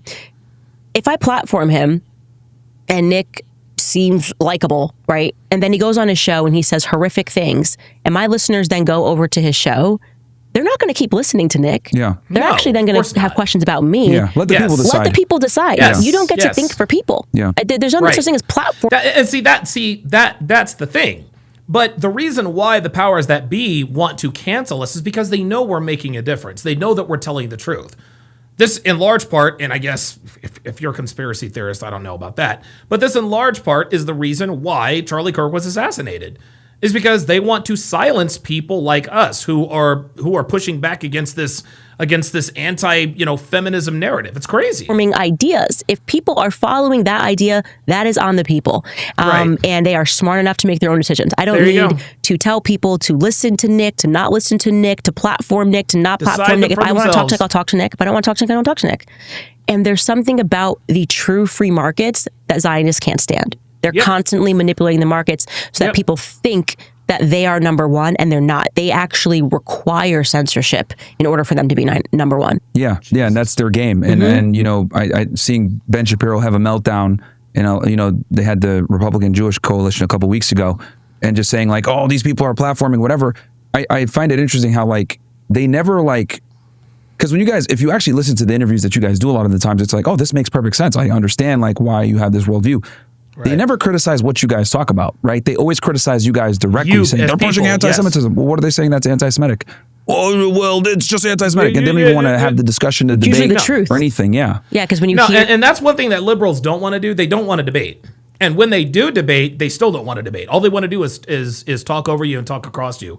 Destiny doesn't debate. He just yells over people. Nick Fuentes' backstory, it's compelling. It just is. I was compelled when I heard it. I actually haven't gotten around to watching his interview. I don't really know what Nick's backstory is, to be honest with you. If somebody can fill me in, I'd appreciate it. With Tucker, it's on my to-do list this weekend, but I'm assuming he told his backstory.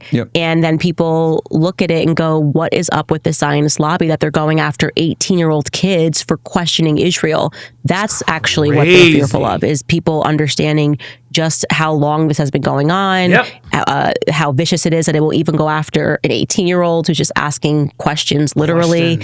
And yeah, I think that's what it is. It's the mass awakening that's happening. Yeah, no, and I credit you, Charlie? Tucker, Nick, some of the biggest voices in it, like waking people up to this problem that we've had for so long, right? I mean, it got us into wars. And I do think that we're making an impact on it, because I remember when Trump bombed Iran, he had a lot of pressure on him not to do it, right? And he was like kind of going back and forth. I know Steve Bannon had like went to the White House and told him don't do it, or at least push it off a little bit. And he bombed him, and then he ended it there, right? Who knows if he didn't have that pressure from his base to not go to war, if he had would have expanded the conflict, because we know Israel wanted to, right? If this was like 2003, who knows if we wouldn't have just gone into like a full-on war.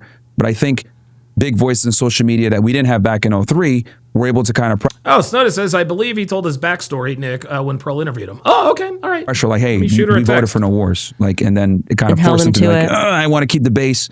All right, just bomb him and get out of here. Because that was even very unpopular. And then you saw the neocons go, oh, you were panicking. It was just going to be, and the whole time you guys were just panicking, and it was just one response. You thought there was going to be a broader war.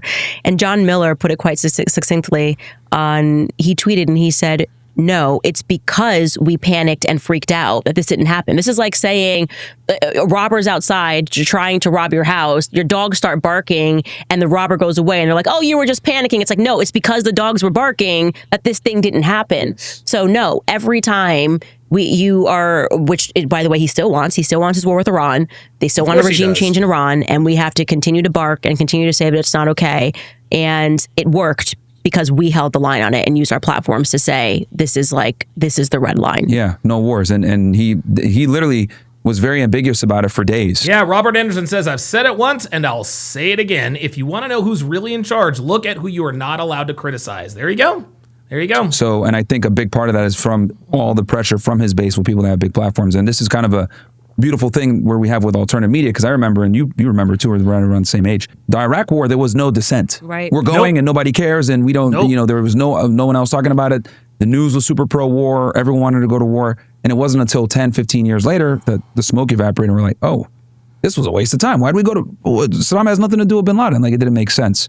So let me ask you about, I guess, real quick, with Harvey Weinstein. What got you interested in like getting his story out there? So actually, I started working on the Harvey Weinstein documentary when I was at the Daily Wire, which, wow. So Okay. I didn't know that. somebody on his team reached out to me because they thought that I would be the only person that would look at this fairly, which is interesting Max says, black women and Jews. Dude, black women they ain't in charge of nobody. because obviously he's All black women do is report channels. gave millions to the ADL. You know what I'm saying? Yeah. So we were this very unlikely duo, and I thought he was guilty. I thought there had to have been some guilt. I mean, there were so many women that were coming out. But this is how the media is effective at psychology, is that they know if they say something over and over again, it becomes true. That's and right. actually, I realized I didn't know anything about the case. And when I took a look at it, I was shocked. There is no question that Harvey Weinstein should not be in prison right now. That's right. And That's the definition of Me Too right there. There it is. Yeah, they took him out. There it is. Yeah. Who took him out, why they took him out, that part still is not clear to me, but it should terrify any woman, especially me who has 3 sons, that they can do that. I think Me Too, what it represented was hostile takeovers of companies. Not only that, you guys, if there was actually a recent story about this DoorDash girl, and I'm sure most of you are familiar with it, but the long and the short of it is that this DoorDash girl, she got an order. A dude ordered something from Wendy's, and when the girl got to the guy's house, the guy was passed out. He was drunk. What she did is I think his door was open or partially open. He was drunk, passed out, and naked on his couch. This girl opened this man's door, took video of him naked, put it all over the internet, and called the cops and said that she was sexually assaulted. The man was asleep in his house. Well, what ended up happening is now the girl got arrested, and now she's facing charges because that was an obvious case of someone trying to Me Too somebody. That's just the way it is. That's just the way it is. For that girl to be so brazen to actually, this is the way women think. They think that they can literally just fabricate anything and tell law enforcement, put it on social media, and it's just going to be believed. That's how bad we are. Of companies, that's kind of a theme, right? If you start to go back, you look at from Michael Jackson to Kanye to Britney Spears, these are hostile takeovers of companies, and I think Phil Takao 2333 says, sorry, Burrow, I like your work, but Candace, Tucker, and Nick go too far at time for clicks, money, and ego. Candace has been crazy lately. What are the Jews supposed to do? Lie down and take it? Well, no, but that doesn't mean that people are going to be silent either. So, I mean, listen, you don't have to apologize to me. You can just see your ass up out of here. Me Too was a proliferation where they hostily took over a bunch of companies, and that's my instinct about it. And he was big, so maybe he wasn't playing ball. I actually do now have it on my mind that I want to ask him about this argument he had with Jeffrey Epstein that I learned about. Yeah. I was very passionate about just telling the truth because James Hancock says, and she's crashing out because no one is siding with her. Yes, because this isn't that was such an obvious violation of a person's human and straight up constitutional rights. This dude, this girl tried to accuse this dude of a crime while he was asleep. Right? Crazy. Me Too movement is problematic. I have a real investment in this. Phil Takao says, "Will do." Okay, cool. You know what? I'll tell you what. Let me ban you. Don't let the door hit you where the good Lord split you. Don't let the door hit you where the good Lord split you. See ya. All right, bet. Nope. Actually, hold on. Let me cancel that. I got no problem with banning people, man. I really don't. I really, really don't. If you want to come in here and start talking shit and sorry, but blah, blah, blah, blah, blah, that's cool. But you're not going to stop freedom of speech over here. So no, the Jewish people are not supposed to lay down and take it, but that doesn't mean that other people can't talk about it. And just because you think they take it too far doesn't mean they take it too far. That's your opinion. You're entitled to it. I have sons, so I don't care what people think or need to think. I'm not voting for him to be my husband. I'm not voting for him to be the president of the United States. I'm not voting for him to be my pastor. I'm telling you that he was accused of something and the media completely lied to you about the circumstances. Yep. And it should terrify you because it means that our courts are corrupted. And they are. Yep. We know that. We know our courts are corrupted. Why? Maybe through the same system of blackmail. They've got judges in their pockets. Of course. But there is, that's a part of the matrix. The court system is a part of it. And I give you credit because, you're very brave for doing that, because just like with the George Floyd documentary that you did, which was going against the grain, right? A lot of people gave you slack for that. Like, oh, why are you interviewing this, pervert? And why are you going ahead and, trying to destroy the legacy of George Floyd? So, I give you a lot of credit for that, because I do think that this whole Me Too situation and false accusations is very real. It matters. Athletes and professionals are constantly getting accused of stuff. I mean, we can look at what's going on with Andrew Tate, where, it's like every other month, something is getting dropped, or a lawsuit is being dropped here, or they're finding out that this woman lied here, or there was I think a pro soccer player that recently got out after having his life destroyed. So, like, this Me Too thing is a huge problem in the Western world. So let me ask you this with Charlie Kirk, because you're definitely one of the most outspoken people when it comes to the Charlie Kirk investigation and what's going on there. Obviously, you knew him personally. You guys have worked together for many years. I'll kind of just turn it to you, and you could just tell me, because you've been looking at this for a while now. It's almost it's over 2 months now. Yeah, September 10th. Can you take us through what you think happened on that day, what led you to believe that, and the timeline in general, who you think is actually responsible, who might be covering things up and everything like that? Yeah, so I can tell you that I view the Charlie Kirk assassination as a military hit. I do not know who called the hit yet, but it's military. There's no question in my mind that it was a military hit. Foreign, or? Well, I don't view the U.S. military as being controlled by the U.S. I mean, there are a lot of people we've been globalized for a very long time. I don't know that there's a difference there's decisions that are made in Ukraine for America. I mean, this is the tentacles of the U.S. military. Yep. It's a much broader and longer conversation that needs to be had. I mean, I think since JFK was assassinated, I don't know who's in control of anything, right? Okay, much of what we see in the political realm is just an illusion. We're talking about what's happening in Congress, and decisions are made in boardrooms, in my view. With Charlie, I think that with everything that I have uncovered, there was very clearly a faith infiltration that happened. And I'm putting faith in quotation marks, because Charlie would have believed the people that came to him and told him to grow the organization and, to become the boots on the ground for faith.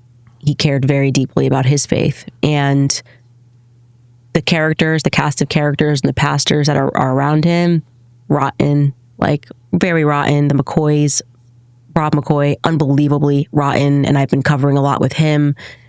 And what it's looking like is that Calvary Chapel has been accused of tons in the past, and also accused of hostilely taking over well-meaning faith organizations and ministries, with Rob McCoy at the center of some of these scandals.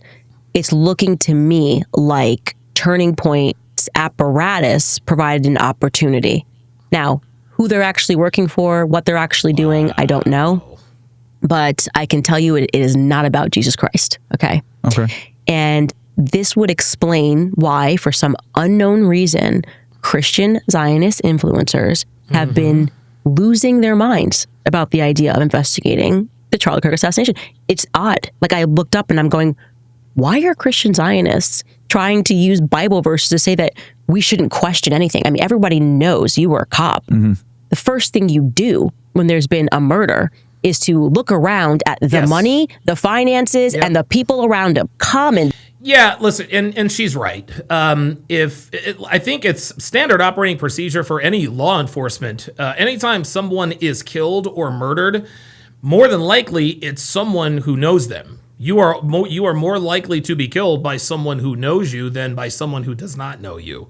I'm not saying that that's what happened here with Charlie Kirk, and I don't think we'll ever know. I don't think we'll ever know with the real truth about what Charlie Kirk. The Charlie Kirk assassination, but yeah, these are legit. Common sense. And then you pair that with the actual impossible things that they are telling us. It was a Christian miracle. His neck just stopped a 30-06 from 150 yards away. It was just your modern Christian miracle, you know? No, that was not a Christian miracle. He got hit. Whoever shot Charlie Kirk definitely knew what he was doing. That's Fed slop, but it's worse than that. It's Christian slop. People using the Bible to psychologically convince you, Jesus performed miracles, and this was just one of them. Charlie loved his faith. They're lying about weird stuff. I consider it a clue that they are lying about where Charlie was at in terms of his faith journey. They lied about the Hampton Summit. Okay, Fire Truck 55, you're about to learn the hard way. This is not what we do here. I've never seen you in here before, and the last thing I'm going to do is give a newcomer a wrench. So I'm going to time you out for 5 minutes and respectfully request that you don't request a wrench. Thank you. They lied about the fact that he had said, I have no choice but to abandon the pro-Israel cause. I just watched them all lie because I needed to see where all the stakes were. These are weird lies. Yeah. The one thing that connects all of these lies is faith. So that's where the focus of my investigation is right now. And I'm coming up, looking and going, all of these characters are dirty that were around him. So you're not going to hold up a Bible like a false prophet and tell me not to look here, or else I'm going to be condemned to hell. Because let me tell you how the Bible works, okay? Christ is king. What that means is truth is king. And if anybody is using the Bible to tell you not to pursue truth, you are dealing with somebody who is manipulating you. Who do you think, I know you said the people around him, but who do you think is the most responsible? Why would they want him gone? I think Charlie was not allowed to be anything but a Christian Zionist. And he was changing in the last few weeks. When I look at the timeline that I put together, some weird stuff, this Egyptian plane that started tracking him, everything began ratcheting up after Tucker Carlson hit the stage. And in July. Mm-hmm. Oh yeah, I was there for that. Yeah. That pissed them off. That was a something. Yeah. So I think Charlie was done, as Megan showed the video. He was telling Tucker to go max. All of the things that they lied about, we've now proven. And why were they lying about it? That's why this is the thing. Why lie if you have nothing to cover up? That's my common sense here. You only lie because you have something to cover up. No matter what the lie is, you only lie because there's something that you're hiding. So if they had all come out right when Charlie died, if Seth Dillon, who pressed Charlie in the Hamptons, was like, oh my gosh, my biggest regret is the last time I saw Charlie, I was being such a jerk about the Israel. They were so stupid. And this is a reminder that you never know when you're going to see somebody last. It would have been like, oh, okay, nothing to see here. It was like a full court press effort to lie about everything. Josh Hammer, he never blinked on Israel. He was on the text message chain where Charlie said 48 hours before he died that he was done with the pro-Israel cause. Why lie? That's my question. Yeah. And I don't like the silence from Turning Point employees. Question. I know for a fact one of them, who I'm not going to name, has a text message from Charlie the day before he died saying, they are going to kill me. Wow. Now, he was not referring to the trans lobby when he wrote that message. Yeah. So why not present, if you are his friend and you're interested in the truth, why wouldn't you tell the public that? God, wouldn't you just come right out to the public and say, hey, I don't know what happened, but Charlie thought they were going to kill him. I do not like the way Turning Point is behaving. I've made that clear. And nobody is going to emotionally manipulate me and tell me that it's all good now. And to attack Turning Point would be to attack his legacy. Mm-hmm. Charlie told me years ago that he had, which I shared the messages, He was having a ton of visions and was telling me that turning point was going to be the death of him. He knew he was going to die young, and strangely knew that I was going to be the only person to defend him. Right? Wow. I showed the messages. Yeah. I showed the messages. Jesus. Those are the messages that they were talking about. Wow. Can you pull it up and So it's we're here. We're here now, and I'm going to defend him. I'm going to figure out what happened. What are your thoughts on how Erica Kirk has been dealing with this, and some of the people that are close to him, his manager, Mike, and all them? Like, do you think they're just playing a role? Do you think they're involved? What are your thoughts on them in general? There's some of the people in his closest circle. It is obvious to me that Mikey McCoy was the person that they wanted to launch as the new Charlie. That's very obvious. The way they brought his YouTube channel back with a speech from Mikey, and everyone was kind of trying to soft sell Mikey to us, and was like, "Who's this kid? You're 23. Why are you the chief of staff of anything? You didn't go to college. Who are you actually?" And you're brought in by Rob, your dad, who is dirty. I mean, very dirty guy. I covered more of that yesterday. He just gives me the sleaze and the ick. And it just is very strange that I felt like they tried to manipulate us into accepting this, almost like they had like, Mikey's going to be this person. Then we see Mikey, he's a hero, and he just walks away right after somebody, like, that doesn't make any sense to me. And with Erica, a lot of people on the internet have been going into her past, going into her parents' past, and just speaking about these things. Israel defense contractors, parents, stuff like that. Yeah, I've seen all of that. I responded to that on my show, and what I've said to everybody is I'm starting with what happened on that day, what happened leading up to his assassination, and the people that catch my attention are people who are telling verifiable lies. Okay? Erica thus far has not told any verifiable lies. She did not lie about the fact that he had St. Michael on him when he died. So there's two things. She could be on autopilot, and some people could be reading that the wrong way and thinking, oh, well, she's not acting right. Okay. Is she on autopilot because she fears something? Right? Again. Or maybe she's on autopilot because not only is she stricken with grief, she could still be in shock. We don't know what's happening behind the scenes, but you have to have some level of fear if you watch somebody get assassinated. I don't know. I just don't know. Yeah. And so people have been upset with me for not going, down the rabbit hole on my show about Erica's parents. People's parents are people's parents. Yes. They haven't yet come up in my investigation. If I find out that her parents were involved, and then it's going to catch my investigation. And there's nobody that will be spared once they come up, once they tell a lie, I come across something. I just literally have not come across anything with Frank Turek. Also, I haven't come across anything with Erica in my investigation. So, the shooter or the alleged shooter, you think they're a patsy? Of course, they're a patsy. I mean, come on, it's just so dumb. He wasn't even on campus that day. They can't show us one clear image, not even one. All of these cameras, Turning Point has everything in 4K. So shouldn't you have caught the shooter on the roof in 4K? Like, you had cameras everywhere that day. Every inch of that campus is covered. So do you think that was someone else that was running across? Absolutely. It wasn't Tyler? Absolutely. Okay. Someone that just sprinted. I don't even know if there was a person that sprinted that day, because everyone's forgetting. There was also a news report that came out a week before that somebody was on the roof, and a professor came out and waved the person. Now, they may have been dropping off a gun, dropping off a screwdriver. I don't know. Because there's one video, like one of the students had panned out where he was running. But that person who took that video that I had to track down, military. Fire Truck 55 says, I was about to donate, but now I'm not going to since you time me out, acting like a bum for real. No, you weren't. Cap. You weren't about to. I swear to God, you losers are all the same. So what am I supposed to do now? What am I? Oh, I'm so sorry. You were gonna donate. So let me take that back. No, fuck you, man. Fuck you and the horse that brung you, bruh. Like, bro, you comment one time in my chat and you ask for a wrench, and I timed you out, and you're gonna act like a woman talking about, well, I was gonna donate. Now you're gonna lie. So now you're entitled, and now you're a liar. So you're acting like a woman. I might be acting like a bum, but at least I'm not acting like a woman. And now you are really fucking gone. Good riddance. Don't let the door hit you where the good Lord split you, you fucking loser. Good riddance. Really? Everybody's military in the story. Really? So the person that captured that, because I remember when it first broke out, that cell phone footage got released where the shot goes off and for some odd reason he's looking at the roof and you see like a little speck running on the top. So that person that took that video was military. I got in touch with the person and they didn't put the video up themselves. I had to go through 3 people.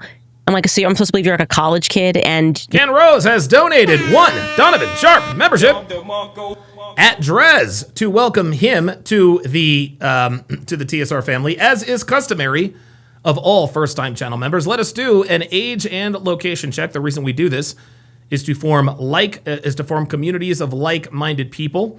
We all know that the vast majority of people do not think the way we do, and so it is very difficult for us to form friendships, true friendships, with people who are like-minded. Well, if you are in here, you are likely like-minded, except for, of course, if you're that bum like fire trucker 55 who wanted a wrench, literally something for nothing. But everybody else, you never know.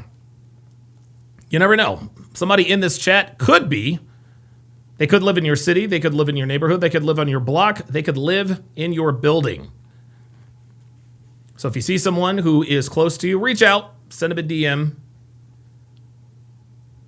This is how communities of like-minded people are formed. Appreciate that, Ken Rose. Let's continue. You have nothing to do with anything. You just decide to randomly... Justin Consciousness has gifted 1 Donovan Sharp membership. 0 Jiu-Jitsu to welcome him to chat privileges. Appreciate that. Size for Sean says, I remember your September 10th show. It was going to be a different topic, but the Charlie Kirk story happened fewer than 10 minutes before your show. Seeing you and Tim Pool in real time was gut-wrenching. That was crazy. Dude, I couldn't believe it because when I came on, we hadn't verified that Charlie had passed yet. And while I was on, he had passed. It was crazy.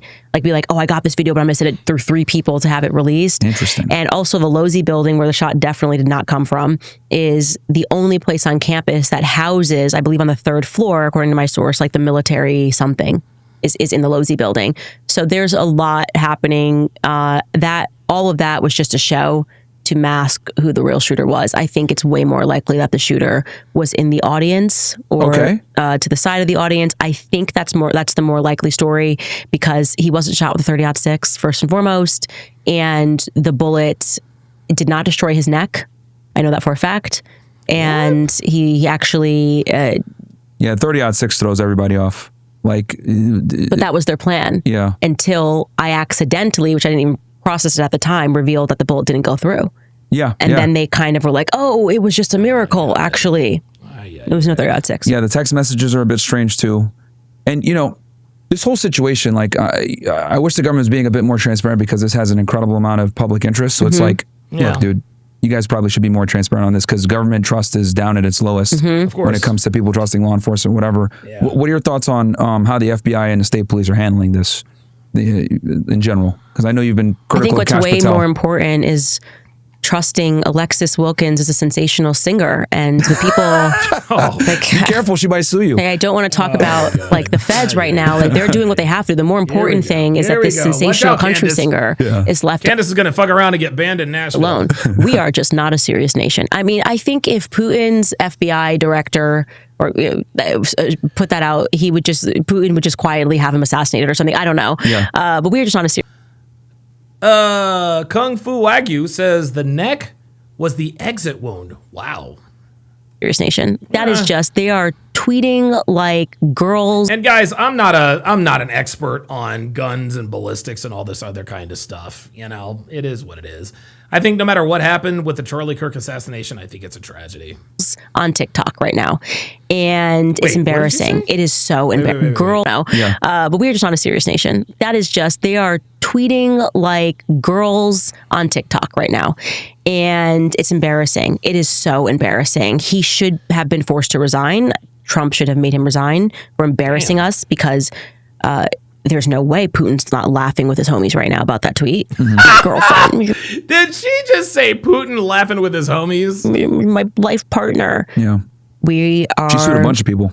It's crazy. Crazy. Yeah. And obviously with his blessing. With his blessing, where you would say, hey, honey, not now. Yeah, right. like, this is a bad time. This is a bad time. I've got to be taken as a serious man. Optically, yeah. Yeah, and of course the opposite thing happens now, where everyone's now calling her a honeypot. And so, what's she gonna do? Like whack-a-mole, just sue everybody on the internet who's making a joke, sue Tim Dillon or something? Yeah, it's that's ridiculous. absolutely nuts. Oh yeah, Tim Dillon, so right. it'd be fair to say, so you don't believe the official narrative, and I do agree with you. There's a lot of problems with it, right? We're between a 30-06. Why don't we have the full footage of him taking the shot, then running off? Yep. You're only showing him running. The text messages are strange. They don't even show us him taking the shot. Yeah, that seems like a pretty easy thing to do. That's one of my biggest issues is they didn't show him taking a shot, but they have him running across the roof. So it's like, how do you not have him prone shooting the shot? So I guess, and I know you're still investigating and figuring everything out, but if you can kind of give me a quick summary, what do you think transpired in that day? Who do you think's responsible? Maybe a rough timeline. I know you're still filling parts in, but from what you have so far, so what do you this is think? a guess, and this is just like, if I had to guess right now where I'm at, and this, I think Tyler Robinson's only contribution was that he had his prints on the gun. I know that his prints were not the only prints that were on the gun, which is something that they haven't been honest about. Okay. I would suspect that The his only screwdriver, role, DNA on that too and stuff. Yeah, I think Lance Twiggs is much more involved. I don't think he took the shot either, but I think he's more involved. I think that Tyler Robinson's, all of these people that were involved that day got swept up in pedophile stuff. From George Zinn, the guy that cheered, his father is also a pedophile. The guy next, I mean, the whole thing is like, it was an operation with blackmailed people. The Zinn guy was at 9/11 too. Weird. Yeah. Yeah, I mean, just unbelievable. Crazy. And again, more of a marker of this was like a blackmail operation. Also, Zinn told a nurse that he was being paid. He didn't know how he was going to be paid for doing that after. So he was supposed to be another patsy. And yeah, because it was like immediate. Like he got like when this all broke out, he got arrested and he was like, it was out in the news like immediately. Multiple people involved that day. One person maybe just supposed to run across the rooftop. Another, I think Tyler Robinson, all his job was to pick up clothes. I think literally he didn't set foot on campus that day. And his job was to get rid of the clothes next to the Dairy Queen into some cemetery, which I broke. Okay. And the FBI is not disputed, but they decided to monitor the Dairy Queen afterwards and send some feds there. And yeah, so his role was to pick up clothes. I think Lance is actually the one that's walking in the backpack. And the TMZ in footage? the maroon. Yep, I think that's Lance. And I don't know who was walking up the stairs. I think that's a whole different person because they don't even look like they have the same body. Okay. And yeah, that's how you do a nice feather operation. You got a bunch of patsies doing different roles. And they didn't show us the video of the stairway footage either, which is another thing that's strange. Yeah, it's only pictures. Yeah. No footage, okay. Yeah. Well, no, I mean, I see there's a lot of, and I said it before, they've created more questions than answers. Right. Right. Which is obviously the problem here. But I know we're short for time here, so I'll just, where can people find you? I mean, everywhere. Yeah, you're everywhere. Yeah, at your Congratulations on the local podcast, courthouse, your local courthouse being sued. If you'd like to find me, your local news station being called anti-Semite. Oh, one last thing. Do you think, because I know Turning Point, they had said something about, we're going to go after anyone that's saying anything. Have they reached out to you at all or contacted you? Because you're probably one of the most outspoken critic of what's going on with this investigation. Happy to have any person at Turning Point on my show to discuss anything that I'm saying, to make any corrections about anything that I'm saying. They can make a statement for all I care. I'm not going to stop investigating this until we're told something that makes sense, makes rational sense. And you're not going to tell me like you do with it. Yeah, Osman Safi says, why Charlie, though? Was he really that influential? You know, it's interesting. I kind of sort of asked that same, kind of sort of thought the same thing. Charlie Kirk was probably going to be president. Like that's the way it had been. That's the way I understood it. Just watching his influence, especially over young people. And now you can't be, in order to run for president, you have to be at least 35 years of age. So he would not have been able to. 31 and 25. So he would not have been able to run in 28. I think it would have been maybe a year short. Somebody check my math on that. But yeah, a lot of people think that Charlie Kirk would have been president had he lived. Israel, that I'll get into heaven if I just ignore how Charlie Kirk was killed. Like we're not going to play that game.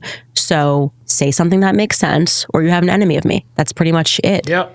And if you didn't want people prying into this narrative, maybe you shouldn't have executed him publicly. Yeah. Maybe you should have pretended he choked on an egg or something, like you did with that rapper a long while back when he started asking questions about things. not a good idea to get everyone emotionally invested in the story and then to tell them to shut off their emotions. No, I mean, you've been doing an incredible job of putting a lot of pressure on them, right? So hopefully we, get answers here, because what they have out right now just simply doesn't make sense. So, Right.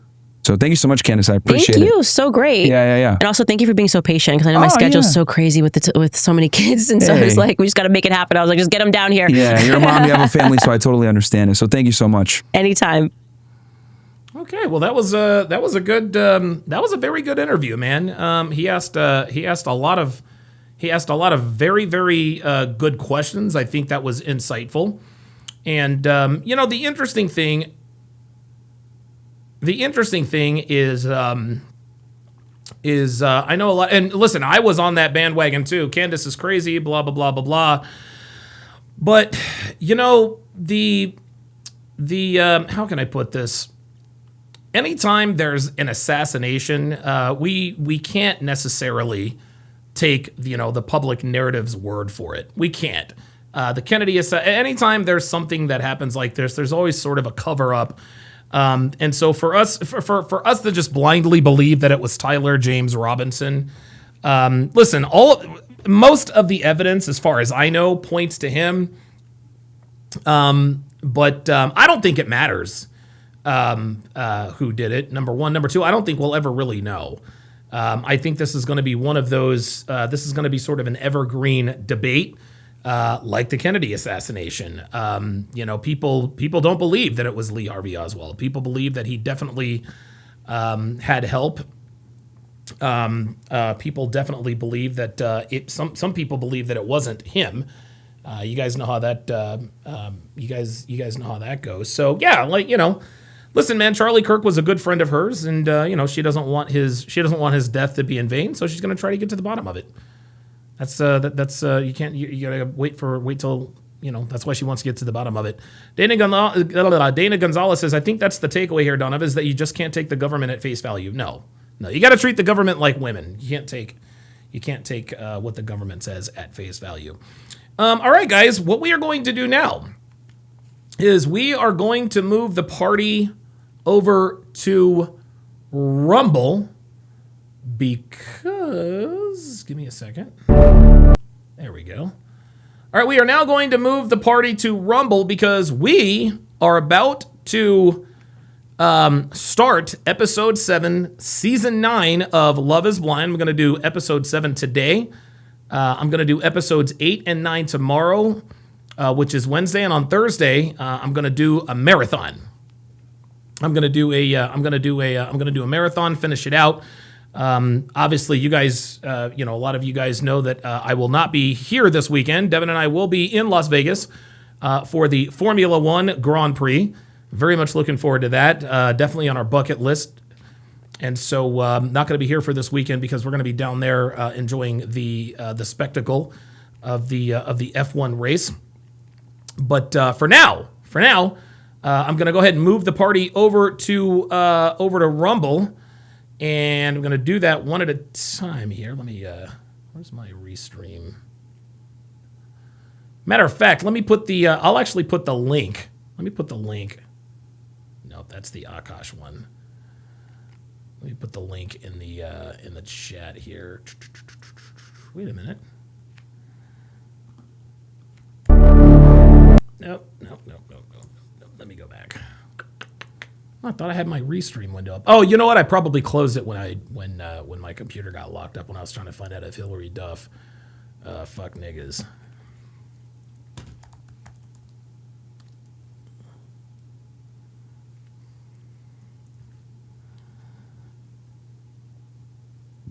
There we go. All right. So now I'm going to be live on Rumble. So now I'm going to say goodbye. Whoa, what the hell's going on here? Whoa. Guys. Let's not do the infighting, guys. Come on now. Come on. Yeah, Carl says Lando Norris. Yeah, Lando Norris is definitely my driver. And there isn't an F1 driver I don't like. And I think it's probably because I haven't watched it for long enough. Let me go to Rumble here.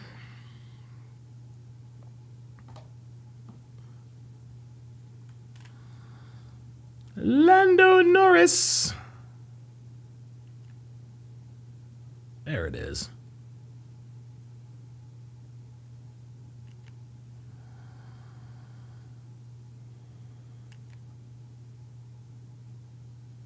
There we go. All right, cool. So now what I'm going to do is I'm going to put the... I'm going to go ahead and spam the link in the chat.